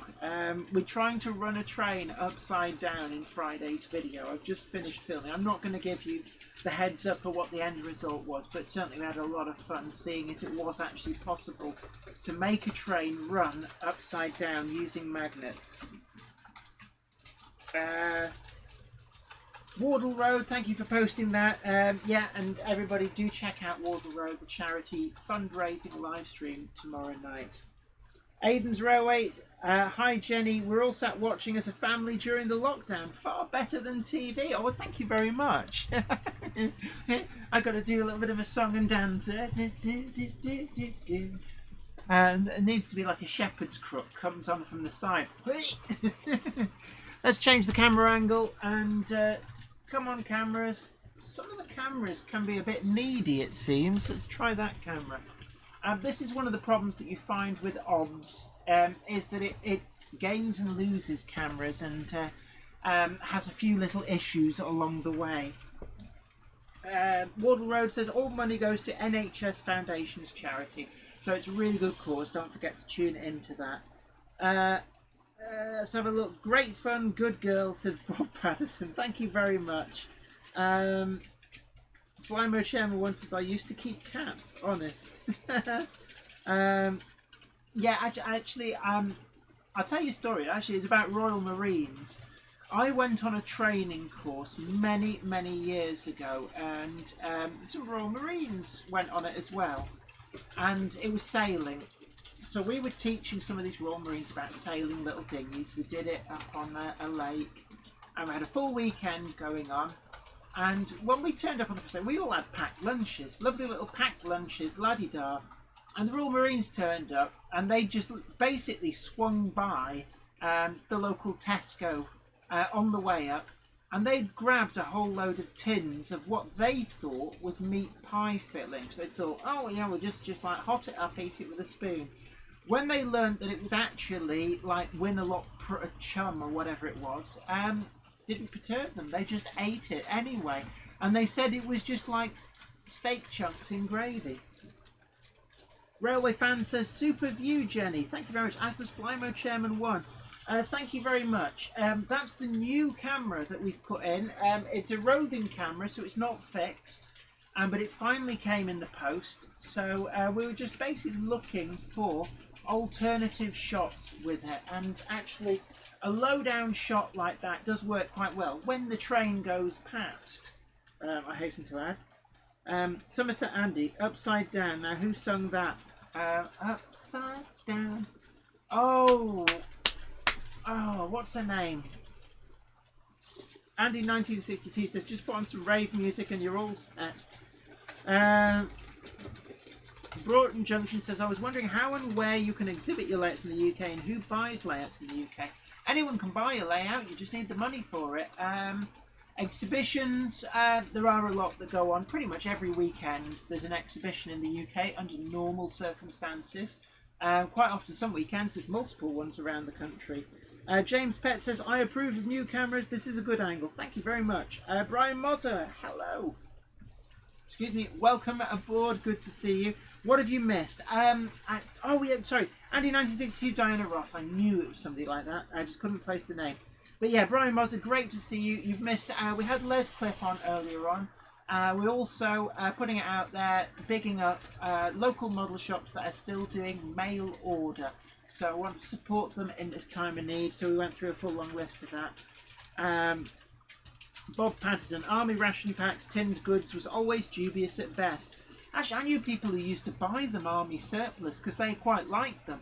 I think it's one of the things that once you've been a squaddy for a good few years, once you've been demobbed, occasionally you like rubbish food out of a tin and to be shouted at a lot, you know, just for the good times.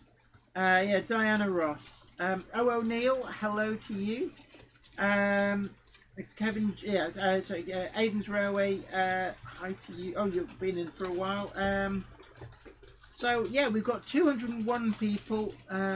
Yeah, oh, Ham Shackleton, that's actually absolutely true. Cats don't have owners, they choose to live with their servants. I always say the difference between a dog and a cat. Dogs have owners, cats have staff. But we've got 201 people in.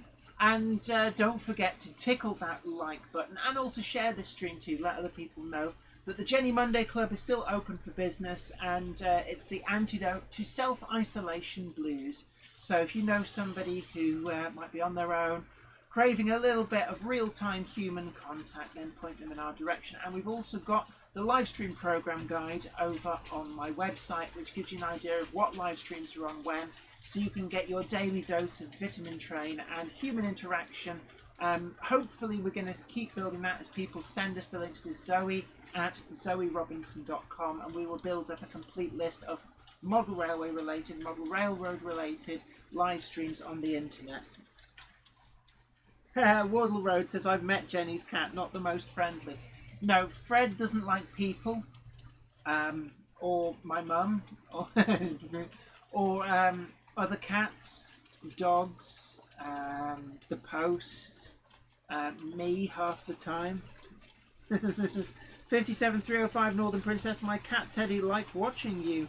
James Pets, I am having a virtual tea party on Saturday, and many of my cat-serving friends are bringing their furry people.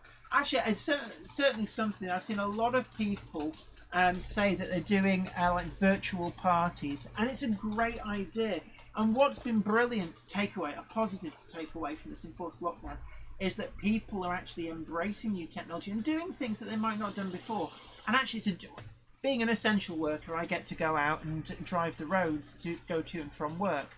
And I also, as part of work, I go up and down the country. And it's amazing just how quiet it is. And it would be nice to think that after this, that a lot of people will have discovered that actually, that not only can they work from home, but they're more productive and actually enjoy their job more working from home and continue to do so. Right, let's see if we can get a new camera angle up. Ah, come on. Let's see if I can force refresh that angle. Not that one. Number 8. Yes! Force refresh. There is the camera. Which means that when I click there, it should bring me back up. So there we go.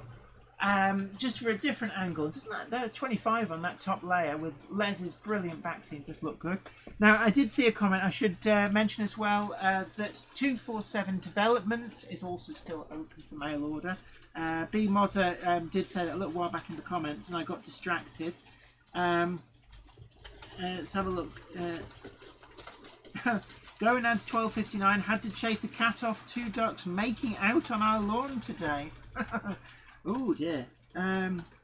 Paul Hinder says you can keep the K rations. I never had the joy of military rations. What I would say is that the food served up on Royal Navy warships is actually blooming good, and you could quite easily put on a lot of weight if you had the right ship's cook. Somerset Andy says, thank you Jenny for doing the live streams. It's great fun and informative. You're absolutely welcome, and thank you guys for coming along and choosing to hang out on your Monday night with me up here in Weir Yard with me. Let's have a look. Ian Ryan says fractious. What are we talking about? Mark Holt says, I did virtual Facebook status updates from Munich on Friday and Cape Town on Saturday. I was supposed to be going to South Africa for 3 weeks. All cancelled now, of course. Mark Wilson, air pollution has been reduced by over 50%. That's one good thing.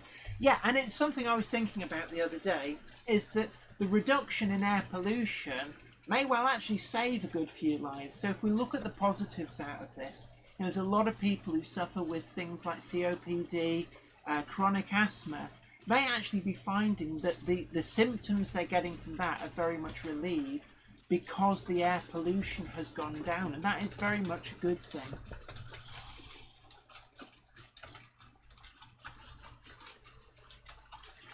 Flymo Chairman once says, I thought the compo rations were good basic food, never touched the meat paste though.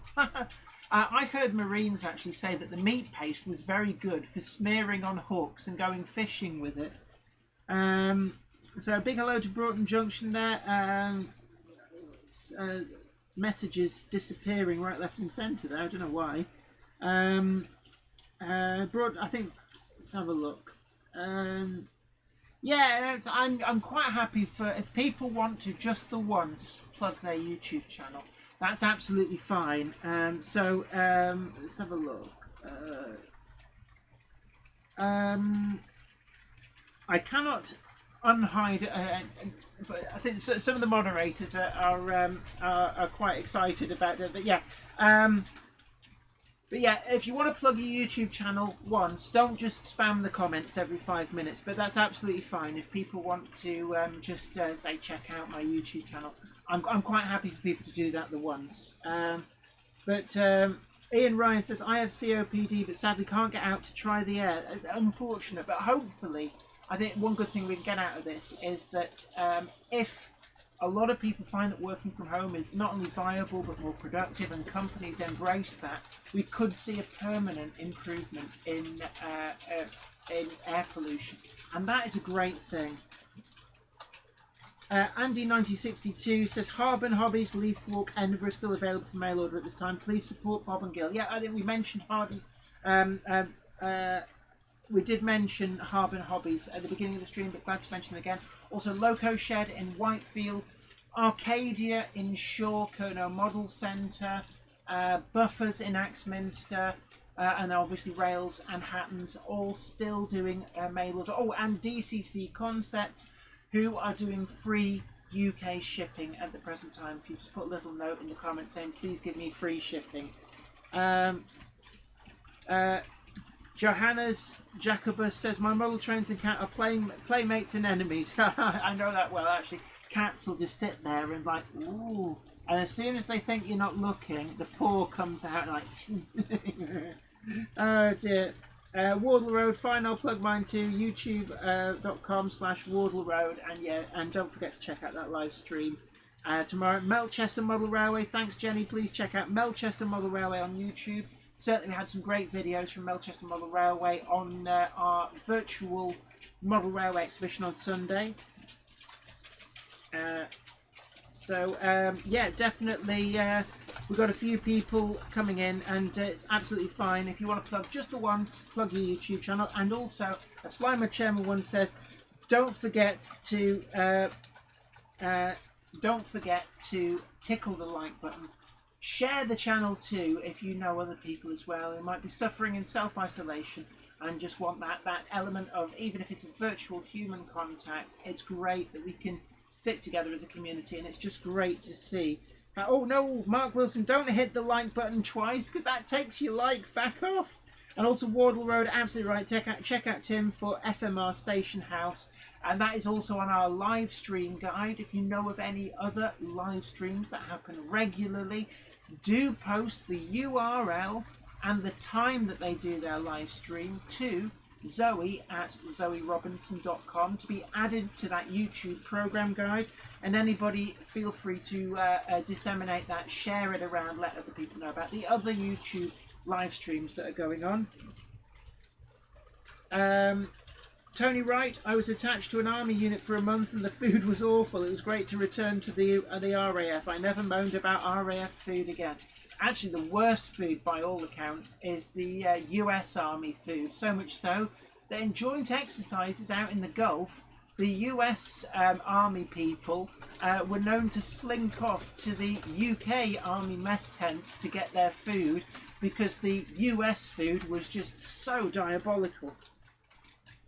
Morris Modelling, how are we all doing tonight? We're doing pretty good, thanks. Wardle Road, now more than ever we need YouTube content to enjoy whilst this whole dilemma goes on. Absolutely right. Johannes Jacobus says, I put the train and still the cat swiped it. I moved it back and I kept moving the train for 5 minutes. He loved it. Andy1962, thanks Jenny for plugging the railway shop, still doing mail order at this time. We need our local shops for and when this is all over. Absolutely right. And if you know of any other model shops and suppliers that are still doing mail order at this time, do let us know. I think they all need our support. You know, it's use it or lose it with local model shops, and now must be the trickiest time ever. So do check them out and do help them out indeed as well. So we've mentioned a few in the list. If you know any others, then don't forget to actually put the links up. I like transport. I'll plug my channel later. No worries.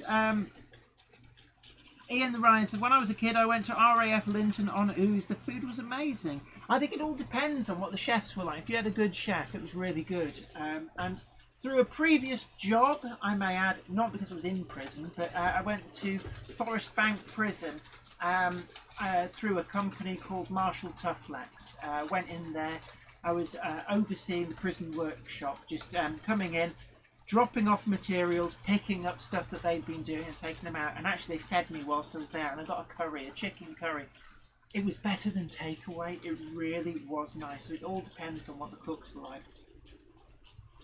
And likewise, when I was on, I briefly went on HMS Beaver, out on manoeuvres up to Iceland, and the food on F93, HMS Beaver she's actually been sunk as an artificial reef now, which is quite surreal to think about it. I found the photographs the other day that I took on her. But the food was amazing on HMS Beaver. Ron Stanbridge, hi Jenny, Stanbridge Ford, Spensley Junction, Garden Railway 00. This is my YouTube channel, brilliant. Wardle Road says, Jenny, someone just donated £30 anonymously. Whoever that was, you are a legend. Oh, well, that is brilliant. And this is the Just Giving page, Wardle Road. Ollie at Wardle Road has put up. And this is for the charity live stream fundraiser he's doing tomorrow from, is it 7:45? I think it's 7:45 he does. And this is in aid of the NHS, raising money for NHS charity. So that's brilliant. I'm glad we could help. Deltic Junction James says, thanks Jenny, got a couple of videos on to help pass some time for people. YouTube Deltic Junction. And again, don't forget, if you have any videos on your own YouTube channel of model railways running, do feel free to share that to Zoe at zoerobinson.com for them to get onto the virtual model railway exhibition on Sunday, coming up at Sunday at 6. Minnie Wistaston Junction says, Trident trains at Nantwich are also still doing mail orders, so another shop that you can support as well. Bob Patterson says, I believe all hobbycraft shops are important for morale and then therefore essential services. Definitely. Garthian says, Collett's models are great, always communicates any problems with his customers and fast service, still running his mail order business at the moment. Definitely. Let's have a look. Steve Taylor, I know with Navy sailors showed some around HMS Sutherland back in 2001 and they loved it. Let's have a look.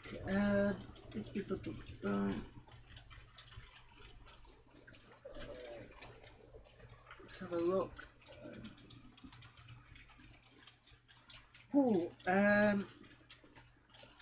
Skip Seamer Train says, bizarrely, I placed an online order with my local mod shop. They are literally just up the road.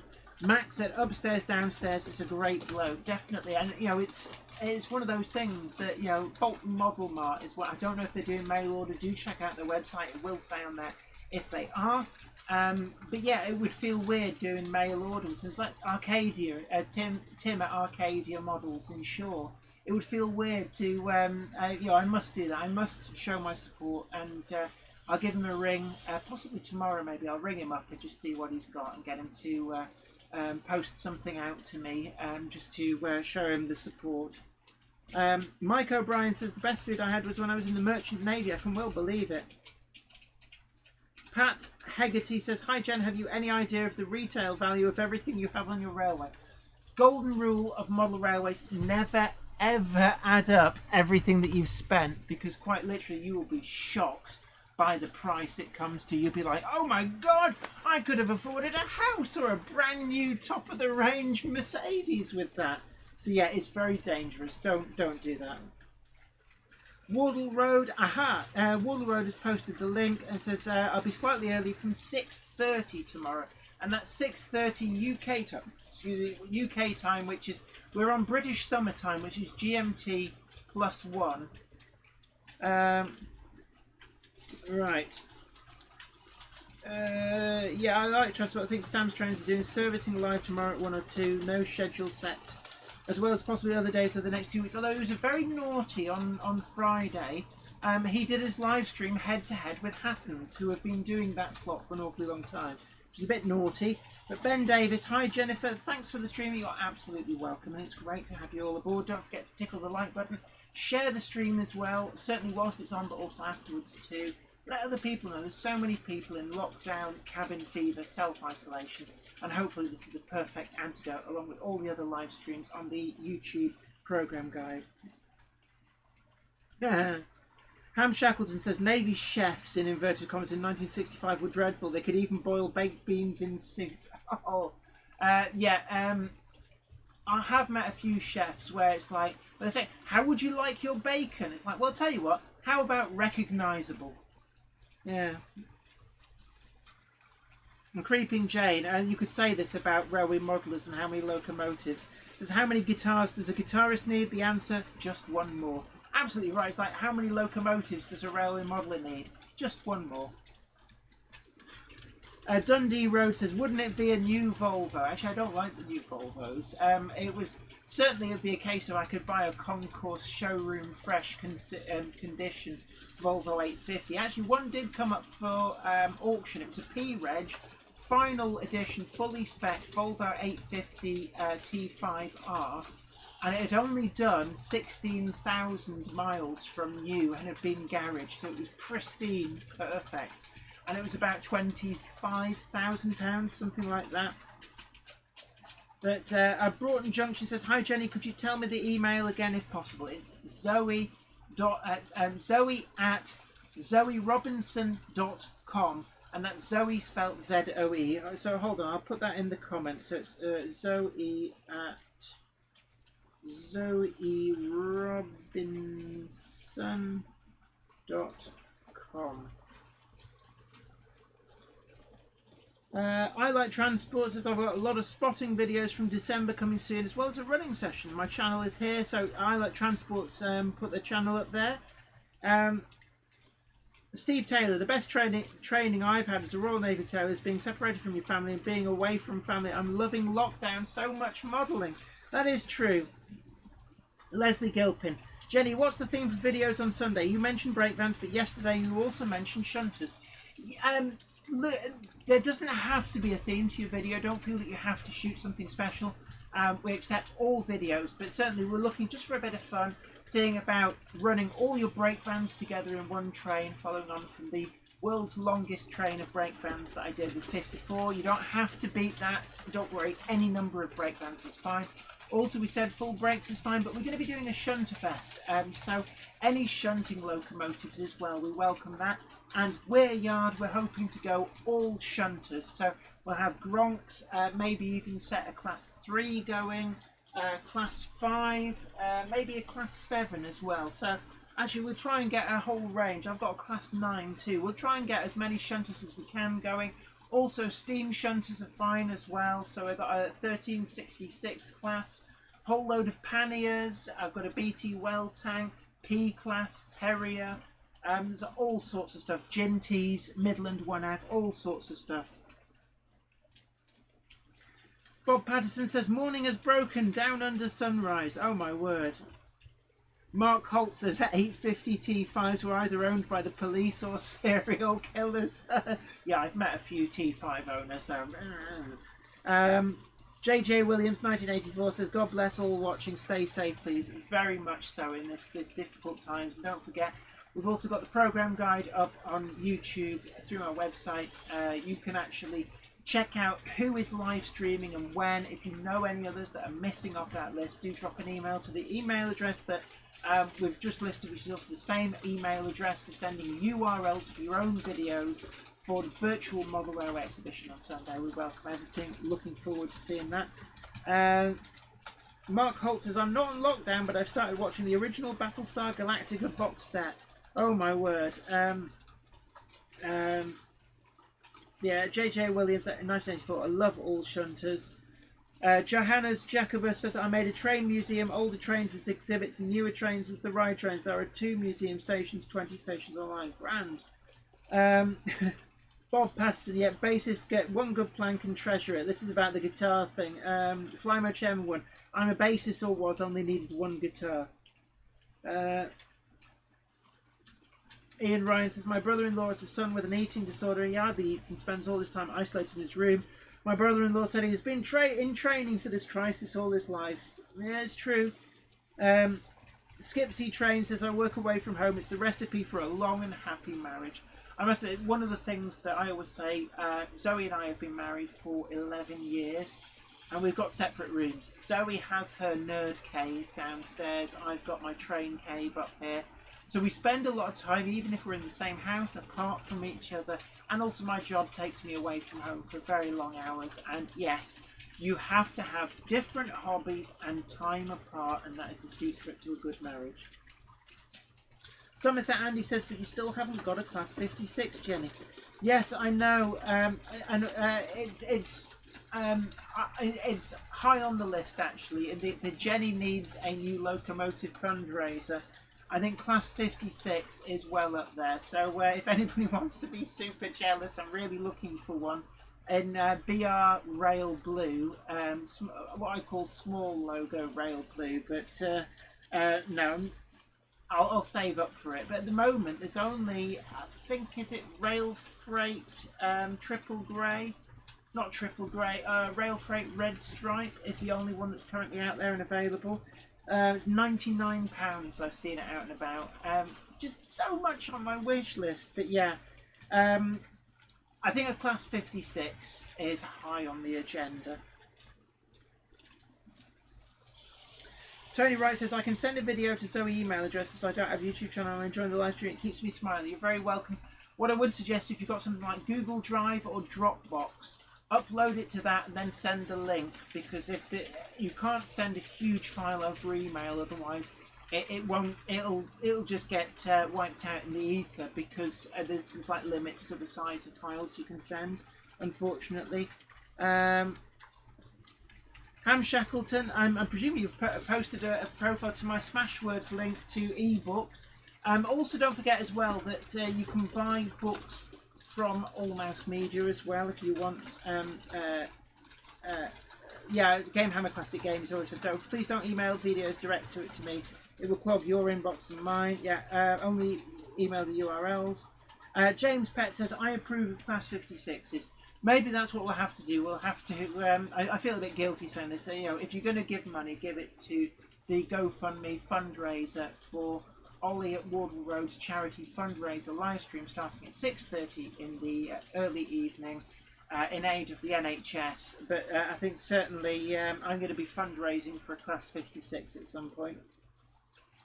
Johannes Jacobus says, you heard about the class 125, I'm presuming that the Intercity 125 going out of service. Yes, very much. Ian Ryan, never mind a class 56, get a comfy chair for Zoe.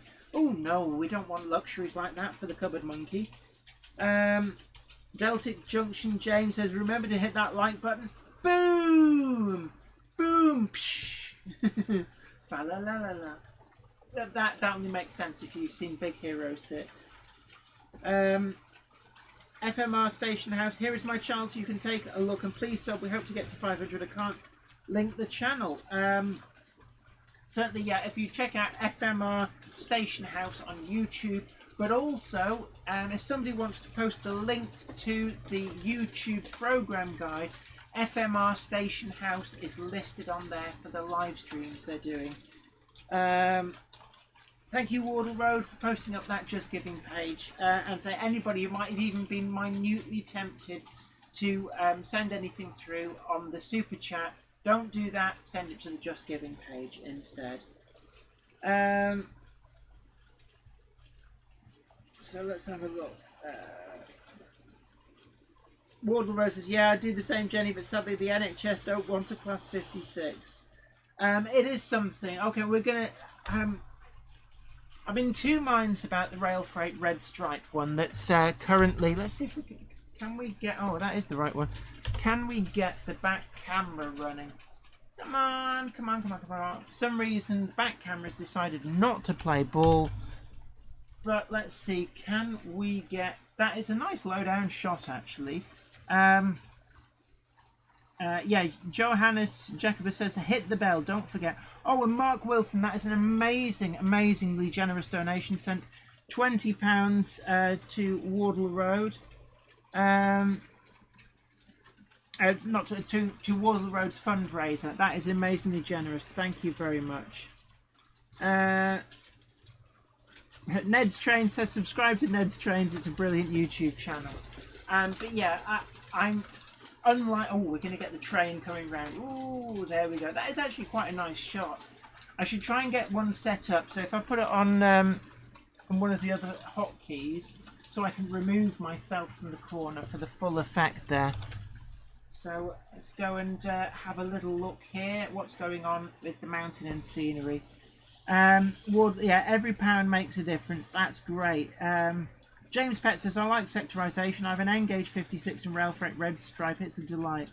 I must admit, it's currently on offer. I've seen it, I think, Rails and Hattons, and certainly possibly some of the other places as well. And I'm in two minds. I know it'll be a good model. It's the Hornby Super Detail 56, but it's I've spent too much money. I think I added up, I've spent about £2,000 in 4 months on model railway stuff. And I know my golden rule, never add it up because you'll shock yourself. I made the mistake of adding it up and I shocked myself. And it's made me very like, don't spend too much. But that is quite a good price at the moment for a Class 56. So I am kind of thinking that I might save up for it, but at the same token I don't have a Class 33, and for almost the same price the new Helgen Class 33 has come out, and it's a really nice factory weathered one in BR green but with the tops number, and like I really want that as well. Oh, it's not fair, there's too much nice stuff. David Scott says, how about a GWR 94XX pannier from Batman when they finally arrive? Possibly again. I'd love a 24-1. As one I've been waiting for since they announced it, but the price has got ever so high. It's difficult. Let's have a look. Skipsy Train says, unfortunately I am building my latest model railway in my parents' house in Sheffield, but I currently live on the Isle of Wight. I have all this time to work on the layout, but it's over 200 miles away. The only thing I suggest is work on little segments, dioramas, buildings, things like that, that you can then take back, drop into place as and when. That's the only thing I can suggest, but I know it can be really difficult. Or build a small modular add-on board, which you can then add into the model railway. James Petts, if you like BR Blue, these are consistent with the early 1980s when most other things were in BR Blue. Rail Freight was the first sectorization livery in 1982. Interesting. I may look into that, I must admit, but it's again, I really want a Hornby B12. It's a beautiful, beautiful locomotive. I also would really like an 87. I would also really like a Helgen Bayer Garrett, and it's just like, where do I spend all my money? Oh, it's too much. I'm going to have to be good. Anfield Road layout in the loft, absolutely right. Press the like button, you know you want to, but don't press it a second time because that'll take your like off. Garthian, I don't have any modelling content on my channel, but I do have full-sized railway videos and intend to start my layouts after this situation's over, and will do modelling on my channel then. It's a shame really, because this is a perfect opportunity to get down and do some modelling, I suppose. But yeah, Leslie Gilpin, you're absolutely right. Skipsy, build some dioramas you can add to the layout later. And certainly if you look to the right, I'm going to hold something up behind it so you can see it better. So if I put that box there, what that tree you see there is a small little diorama that Les actually built. We posted a link to Les's eBay account where he's selling these dioramas, and it was quite easy to integrate into the layout, base and all, without seeing any kind of a gap at the bottom. So these things can be done. So even simple little things like that are really great to then go and add into the layout. So just to give you some ideas what you could do. Ami Rana, hi to you. We're doing absolutely fine. Flymo Chairman 1. Oh yeah, talking amongst each other. Melchester Model Railway, Jenny, please get the Class 33. I know. I must admit, at the moment, I'm more angling towards the 33 in the BR green, weathered BR green, but with the tops number. It's like the perfect ticks all the boxes for me. Because even though nice as it is, and suitable for 1982 onwards, the Class 56, I still kind of want one in the rail blue. And also Hornby did do a TTS version. Ian Ryan, absolutely right. You can resist everything but temptation. Skipsy Trains, we're currently on tree building. I did a how-to guide on how to do... I don't know if people can see particularly. I think the... Let me just try and excuse the noise. Move that to one side. The trees that you see here, these were made using the Woodland Scenics tree making kits. And really easy to do. I did a how-to video guide on that. Really great product actually, and Bachmann won't give me a bean or anything, won't even return my emails when I'm asking about getting press releases on new model releases. Shame on you, Bachmann, but I have to say Woodland Scenic products are great. I can't recommend them more highly, and I did a how to make model tree video, so do check that out if you're looking for some ideas. Let me just move this back, so excuse the noise. One of the things we do want to pick up is a cushioning like a grip for the mic that's sort of sprung, so you don't get that noise coming through. Charleston Eastgate says the Helgen Class 33 is a great loco. Yeah, very much. Mark Holt, my new granddaughter who I've never met and my new rocket who I've never met are both 130 miles away. I really want to see the rocket. I really want my rocket as well, but unfortunately we're all going to have to wait. Although I know that yours is one of the ones that has been delivered, the Triang Special Edition ones, but I've got a main range one on order, and it's simply a case of I'm going to have to wait until possibly May or June for them. Melchester Model Railway says, my grandmother used to say a fool and his money are easily parted. Yeah, I do that as well. And I always say, to add to that, it does beg the question how the fool and the money got together in the first place. David Watts says, I'm waiting till I can get a Garrett for 150, same as the Bachmann Crane. I suspect that there might be some good sales coming up, and I must admit I've watched the Garrett drop. It dropped from 120 something. I'm now seeing them at 199. I'm wondering if they might get discounted further, so I'm with you in that queue waiting for those. Mark Wilson, you need a Class 40. I do, but they're not currently in Bachmann's range, so a BR Rail Blue Tops liveried Class 40 is a very difficult proposition to find. I am looking out from second hand, but at the moment really tricky to find second hand. Railway fans, good night all. Got an early start. Great seeing your stream, Jenny and Zoe. Thank you very much for joining us, and hopefully see you maybe for the virtual Model Railway exhibition on Sunday from 6, and also Jenny Monday Club will be back on next Monday too. Bob Patterson, for those away from home or who travel, check out Scale Model Scenery Layout in a Box Setup and the lad who did Argonne Forest. SDJR 887F, I think it is. That is Callum Wilcox. Very talented guy. I do know him through Facebook, but he works for Railway Modeler. But yeah, that is an amazing model that he built in a hotel room. And it really does. Go and check out his videos. If somebody with spanner privileges can find his channel and post a link, actually it's well worth going and taking a look at. Mark Wilson, come on, Wardle Road has nearly reached the target. Let's smash it, people. I don't know, what was your target, Wardle Road? And Flymuch M1, thank you for Les Cliff's Just Giving. Sorry, not the eBay account, also Wardle Road, the Just Giving page. Don't forget, anything that you might have even been remotely tempted to give me via Super Chat, don't give to me. Give to that Just Giving page for the NHS fundraiser. Ian Ryan, right, thank you, Jenny and Zoe. Keep up the good work for keeping us sane, well, as sane as we can be. Stay safe, night all, and be good. Stay safe. Thank you very much. Take care. Creeping Jane says, Helgen, of course. Helgen are bringing out the peaks. I'd forgotten about that. Plus a house sound chip. Oh gosh, how many hundreds of pounds would that be? Ian Ryan, thank you again. You're absolutely welcome. Garthian says, I'll make a donation on Thursday when I get some money.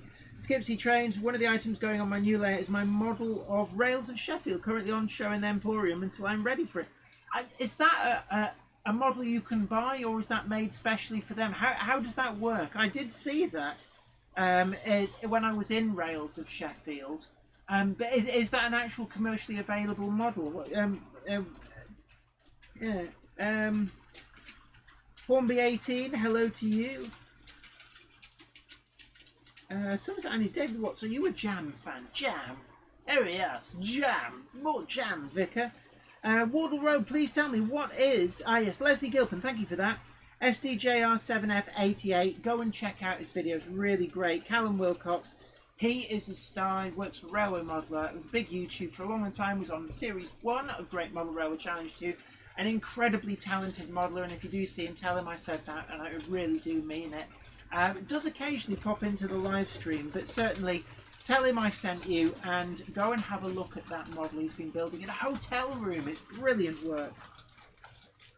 But yeah, Wardle Road, please tell me what is your goal? I'm just wondering, what do you? It's only £100. Might have to increase it. Gosh, what's it? How much have you raised so far? This is actually pretty good going. Are we? You say we're nearly at £100 already, and you've not even started your charity live stream.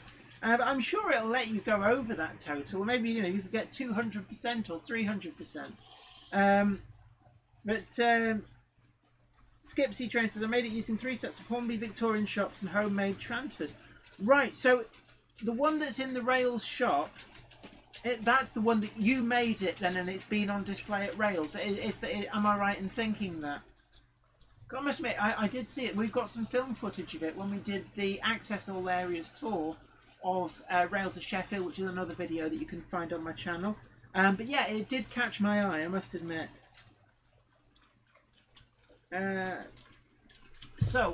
change the camera. Oh, there goes that Oxford Rail N7 is doing quite well now after a change of tracks. It does seem to be running quite well. Right, let me just... Oh, right, no, it's the angle it's at. Let me just move that to there. Let's have a look. Mark Wilson, Jenny, I said £124 in climate. Oh, that is amazing. Well, thank you everybody who has donated to the Just Giving page. That is amazing, and amazingly generous of you, and it all goes to support an NHS charity as well. Wardle Road, you're absolutely welcome. I'm glad I could be of help in promoting that, and hopefully it gets you off to a great start tomorrow to maybe even get to the 500 mark. I don't know. I Like Transport says, wow, I just went up 9 subscribers. Probably people on here. Thanks everyone. Brilliant. I wonder how many I'll go up by. I don't know. I'm not fishing for subscribers, but I would love to get up over 10,000 because then after when all this is done and dusted, we can then use YouTube's own, Google's own studio space, which would be great. Let's have a look. Skipsy Train says, that's correct. It wasn't until I started that I realised what a poor fitting kit it was. Brilliant. I mean, it was great to see. I'm really pleased to see that, and I'm really honoured now to finally find the person who built it. Norman Rose says, hi Jenny, just sub to Callum. Yeah, do sub to Callum's channel. It's really great. Tell him I sent you, and check out his videos. He's an incredibly talented modeller. Warren Rose says, it's gone well over the target already. Bob Patterson, well done, Ollie. And Dundee Road says, I would love 1,000. You'll get there eventually and reach it and beat it and be well on your way to 1 million. I remember the time that I went over 1,000 subs. It's great and gratifying to see that people appreciate the content you're making and subscribe to be able to see more of that. Yeah, Leslie Gilpin, check out his Amiens 1918 layout 2. The troops on his troop train are based on a well-known World War I photo. I know the photograph that you mean. It is great modelling. FMR Station Houses. My live stream time has changed, so our USA friends can still join. It's now 1500. All right, FMR Station House. If you drop an email to Zoe at zoe@zoerobinson.com, just to let her know so that she can update the live stream program guide at the next round of updates, just to make sure. So yeah, we are doing really well. Oh gosh, I'm starting to flag a little bit, but we've still got 188 people in the live stream. It's a great turnout today. I really feel honoured that you've all chosen your Monday night to hang out with me, and a little bit of relief from this self-isolation. So let's see if we can get up some other camera angles. For some reason that camera is really not wanting to play, is it? Let's see, what are we... Let's get an angle there. And let's watch a little bit of the trains going round. But Stuart Meir, after the Class 56, let's get Jenny the Western Pullman. Actually, I would love one of them as well. But you don't have to. I mean, I do feel a bit guilty, and I know some of you have been immensely generous in the past, so much so that there's a number of locomotives that I have that were either donated to me by very generous individuals, or the money came through Super Chat to buy them. So we've got the 1366 class GWR Pania from Helgen. Really, really grateful to, I think it was Combat Bunny and Tim's Trains, who donated towards that. And then also Somerset Andy sent me a Class 47 to plug that hole in my fleet, and I feel ever so humbled that people did that. It was immensely kind of you. Human City says, how do I get the program guide for the live streams? Would somebody be able to post a link in the comments to the live stream program guide off my website, if they would. Ham Shackleton says, sorry folks, I have to go. Getting ice train, looking at the little clockwork computer. See you on Sunday, if when I get the real PC going again. Night night. Good night to you. It's been great having you on. You take really good care, and we'll see you then. Human City. First time on a UK live stream. Usually I'm at work during this time, but of course the lockdown, and it's really great to have you aboard. And hope you're coping well in this really quite difficult times that we are going through, it must be said. Are we gonna... Which... I think we've lost another camera. That is a shame. This is one of the little pitfalls of OBS. So, can I bring up... No, nothing on that. OBS is starting to throw a wobbler. Which camera should that be? That's interesting. 6. No. 7. What will come up here? I'm sorry about this. We seem to have lost a lot of the cameras. Intriguing. We have now lost an awful lot of cameras. Which is why you're seeing the little black box there. Let's see, can I... Right, we've got 9, 8. That camera's come back on. 7. I'm afraid we have lost camera 7 and camera 6. Really sorry, so we're going to have to... Are we going to get me in the corner? Come on, cameras. It seems that OBS has thrown a final wobbler, so I'm going to pick a camera that works. I'm afraid the image of me, I'm not going to be able to get that up. It seems to have stopped working. Human City says, I'm curious, what cameras and video switcher are you using? I was in AV until the showstopper. The cameras are Logitech cameras, and they are, we've got, see, 1, 2, 3, 4. We've got 5 Logitech cameras that we can flick between. Plus there is actually a Microsoft one as well, which is just really, looks like the cameras are trying to tell you something. OBS on a timer. I don't know what's going on. The lights are coming on the cameras to tell you which ones it's trying to operate. They're just not getting the image for some strange reason. But yeah, we've got, let's see, 1, 2, 3, 4, 5. There's 6 cameras up here, mostly Logitech, 1 Microsoft one. And then in terms of, I can't really show you now because the camera that's trained on me has decided to stop responding. It's set up through a Behringer, it's a Behringer broadcast microphone set up through a Behringer desk, and that's what we're using through the software is OBS. David Watts asks, are you streaming tomorrow? Actually, tomorrow is Wardle Road's stream, the charity's fundraiser stream in aid of the NHS. So I'm not going to be treading on any toes with that. I will try and drop in and hang out with you guys on that. But I get a day off. What you will be seeing is we're going to be putting up one of the interview videos that we've got from the virtual expo. We're going to put up another one of those. The Rails one has gone up, but we're going to use this Tuesday as an opportunity to put up another one of those. So there will be some content coming from me. Richard Swiderski, cameras are flagging, been on for a while now, definitely. Connor 1998 asks, any new review video coming soon? Yes, I've got some Acura scale models, which I'm going to have to hold this up to the camera that is on. So, I have some of the KFA container flat wagons that have been sent over from Acura scale. It's quite a shiny box, so it doesn't show off very well. I've actually got 2 sets of these, so there will be 2 different videos.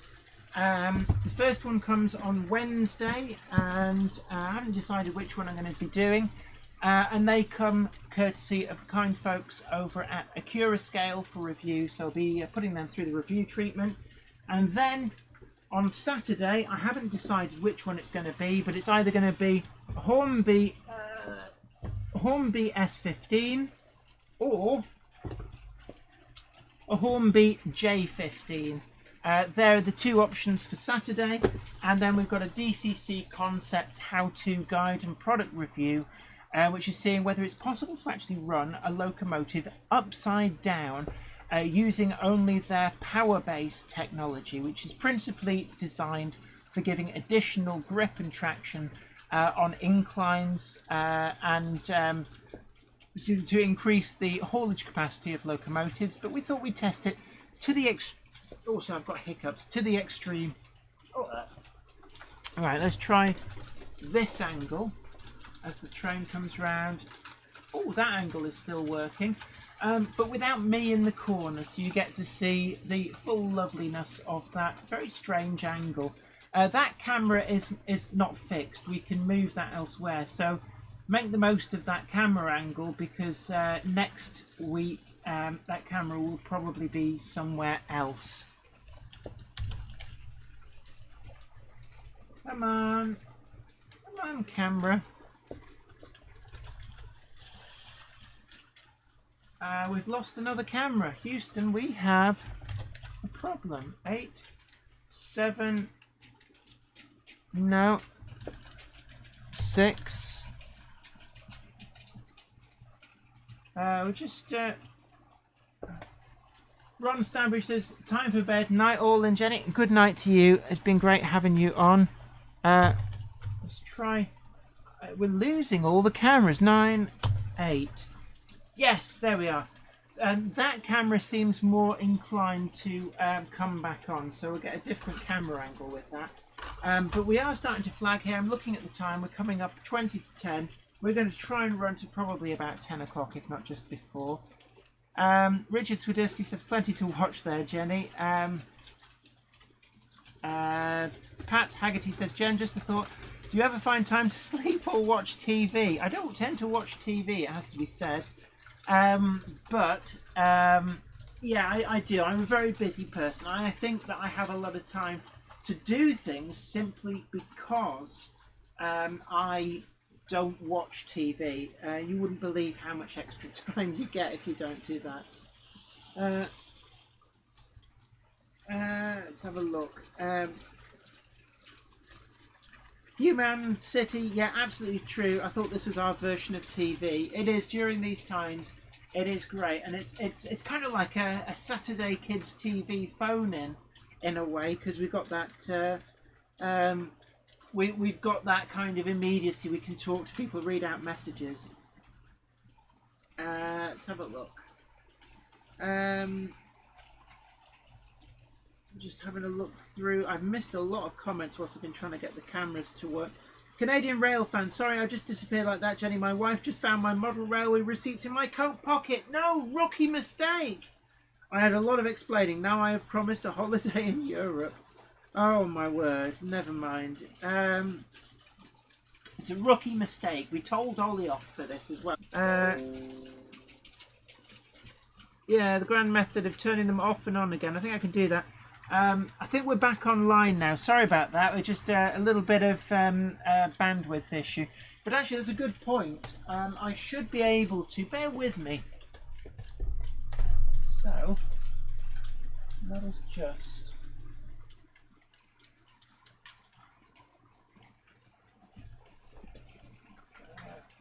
I can...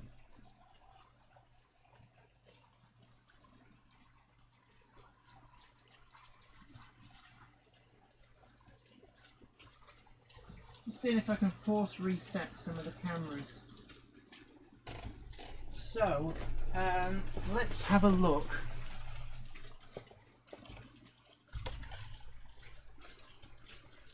Please work. Ho-ho! Yes!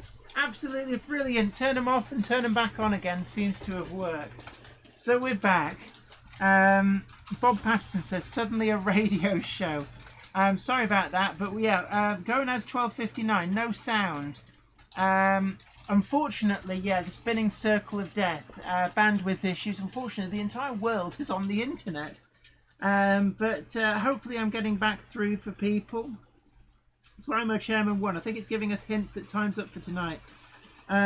Leslie Gilpin, does OBS cache all the changes to cameras? It may well do. I must admit, OBS is not the best written of software. Mark Rice asks, hi Jen, do you have BR warships? Yes, I've got a single class 42 and a single class 43. I don't have a class 41 warship. Kerno Models have done that as a special commission. And it is one again, it's on the list there somewhere. But yeah, 57305 Northern Princess, turning them off and on again did actually work. Let's have a look. Norman Rowe, brilliant, well done Jenny, thank you. Kevin George, a hammer fixes everything. I knew a guy, an engineer, who called his hammer the Irish socket set. He says it fits any screw, any bolt, and fixes it every time. Going adds 12:59. Back now. Yeah, brilliant. Human City. It's pretty amazing that the internet is still working at all. I think they've throttled a lot of people. So when you're watching your Netflix and your Amazon Prime, you're not seeing it in full, like massive super duper HD 4K. They're throttling it back, so you're getting it in lower quality. Gordon Waller, Acura scale wagons are great detail. Yeah, I described that rightly so as being the Rolls Royce of wagons on the market. And I'm really looking forward to their Class 55 Deltic and also their Class 37s when they come through. How we do? Yeah, going as 12:59. Jen stood on the power cable. No, unfortunately, the little gremlins carrying the electricity to the internet and tipping it in stopped for a fag break, I think. Yeah, something about alcohol. Andy 1962. It's a swap shop or tis was. I remember Saturday Superstore is the oldest kids TV, and number 73. They're the two that I remember very, very well. And then going into Going Live came after Saturday Superstore. And then On the Waterfront, I think, was the ITV thing that turned up briefly in the early 90s, maybe. Let's have a look. Garthian says, hammer is known as Birmingham span around here. I can well imagine it. It's like the multi-tool that you need that fits everything. In fact, one of my father's friends, when he was in the RAF as a radar engineer, he said there was these big bolts that used to hold the radar dishes down, and you would have needed a spanner that with about a 2-foot width in the head to actually get onto these, and they used to tighten them just by standing on top and hitting them with a sledgehammer.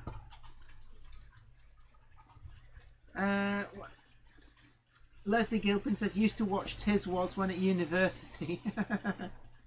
Bob Patterson says, well, time to head off and round up the roos for a milking. I'm still trying to get my head around milking a kangaroo. Aiden's Railways, number 73, brilliant. Oh yes, which was Sandy Toxvig. A very young Sandy Toxvig was on that as one of the hosts. An American screwdriver, yes, certainly a lot of people saying that as well. But yeah, we're going to start to round off a bit. I'm starting to flag. I've been ill, not coronavirus, but certainly one of the winter lurgies that's been doing the rounds. So it's been great to have your company. And don't forget, Wardle Road's live stream tomorrow from 6:30 with that NHS fundraiser. He's already broken his target, so hopefully be able to get that up to a really great number.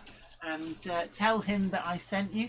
The live stream program guide is live on my website. If you know of any others, do drop an email to zoe@zoerobinson.com. And that's also where you can drop off the link, the URL, the link to your YouTube channel videos for the Sunday virtual model railway exhibition. And look, it's been great having you all on. You all stay safe. Oh my gosh, Guardian, my dad was one of the Phantom Flan Flingers on Tiswas. Managed to get Chris the 2 times he was on. Oh my word, see, I am aware of Tiswas and the Saturday Swap Shop. I think I very vaguely remember Saturday Swap Shop, but primarily it was the one that came on after it that I remember. Goodbye to you all. Stay safe, everybody, and hopefully there will be tomorrow. There'll be an archive video from the virtual expo that will go up. Wednesday we've got a review video on one of the Acura scale wagon sets, so look out for that going up on Wednesday. Thursday we're going to put up another one of the interviews from the virtual expo.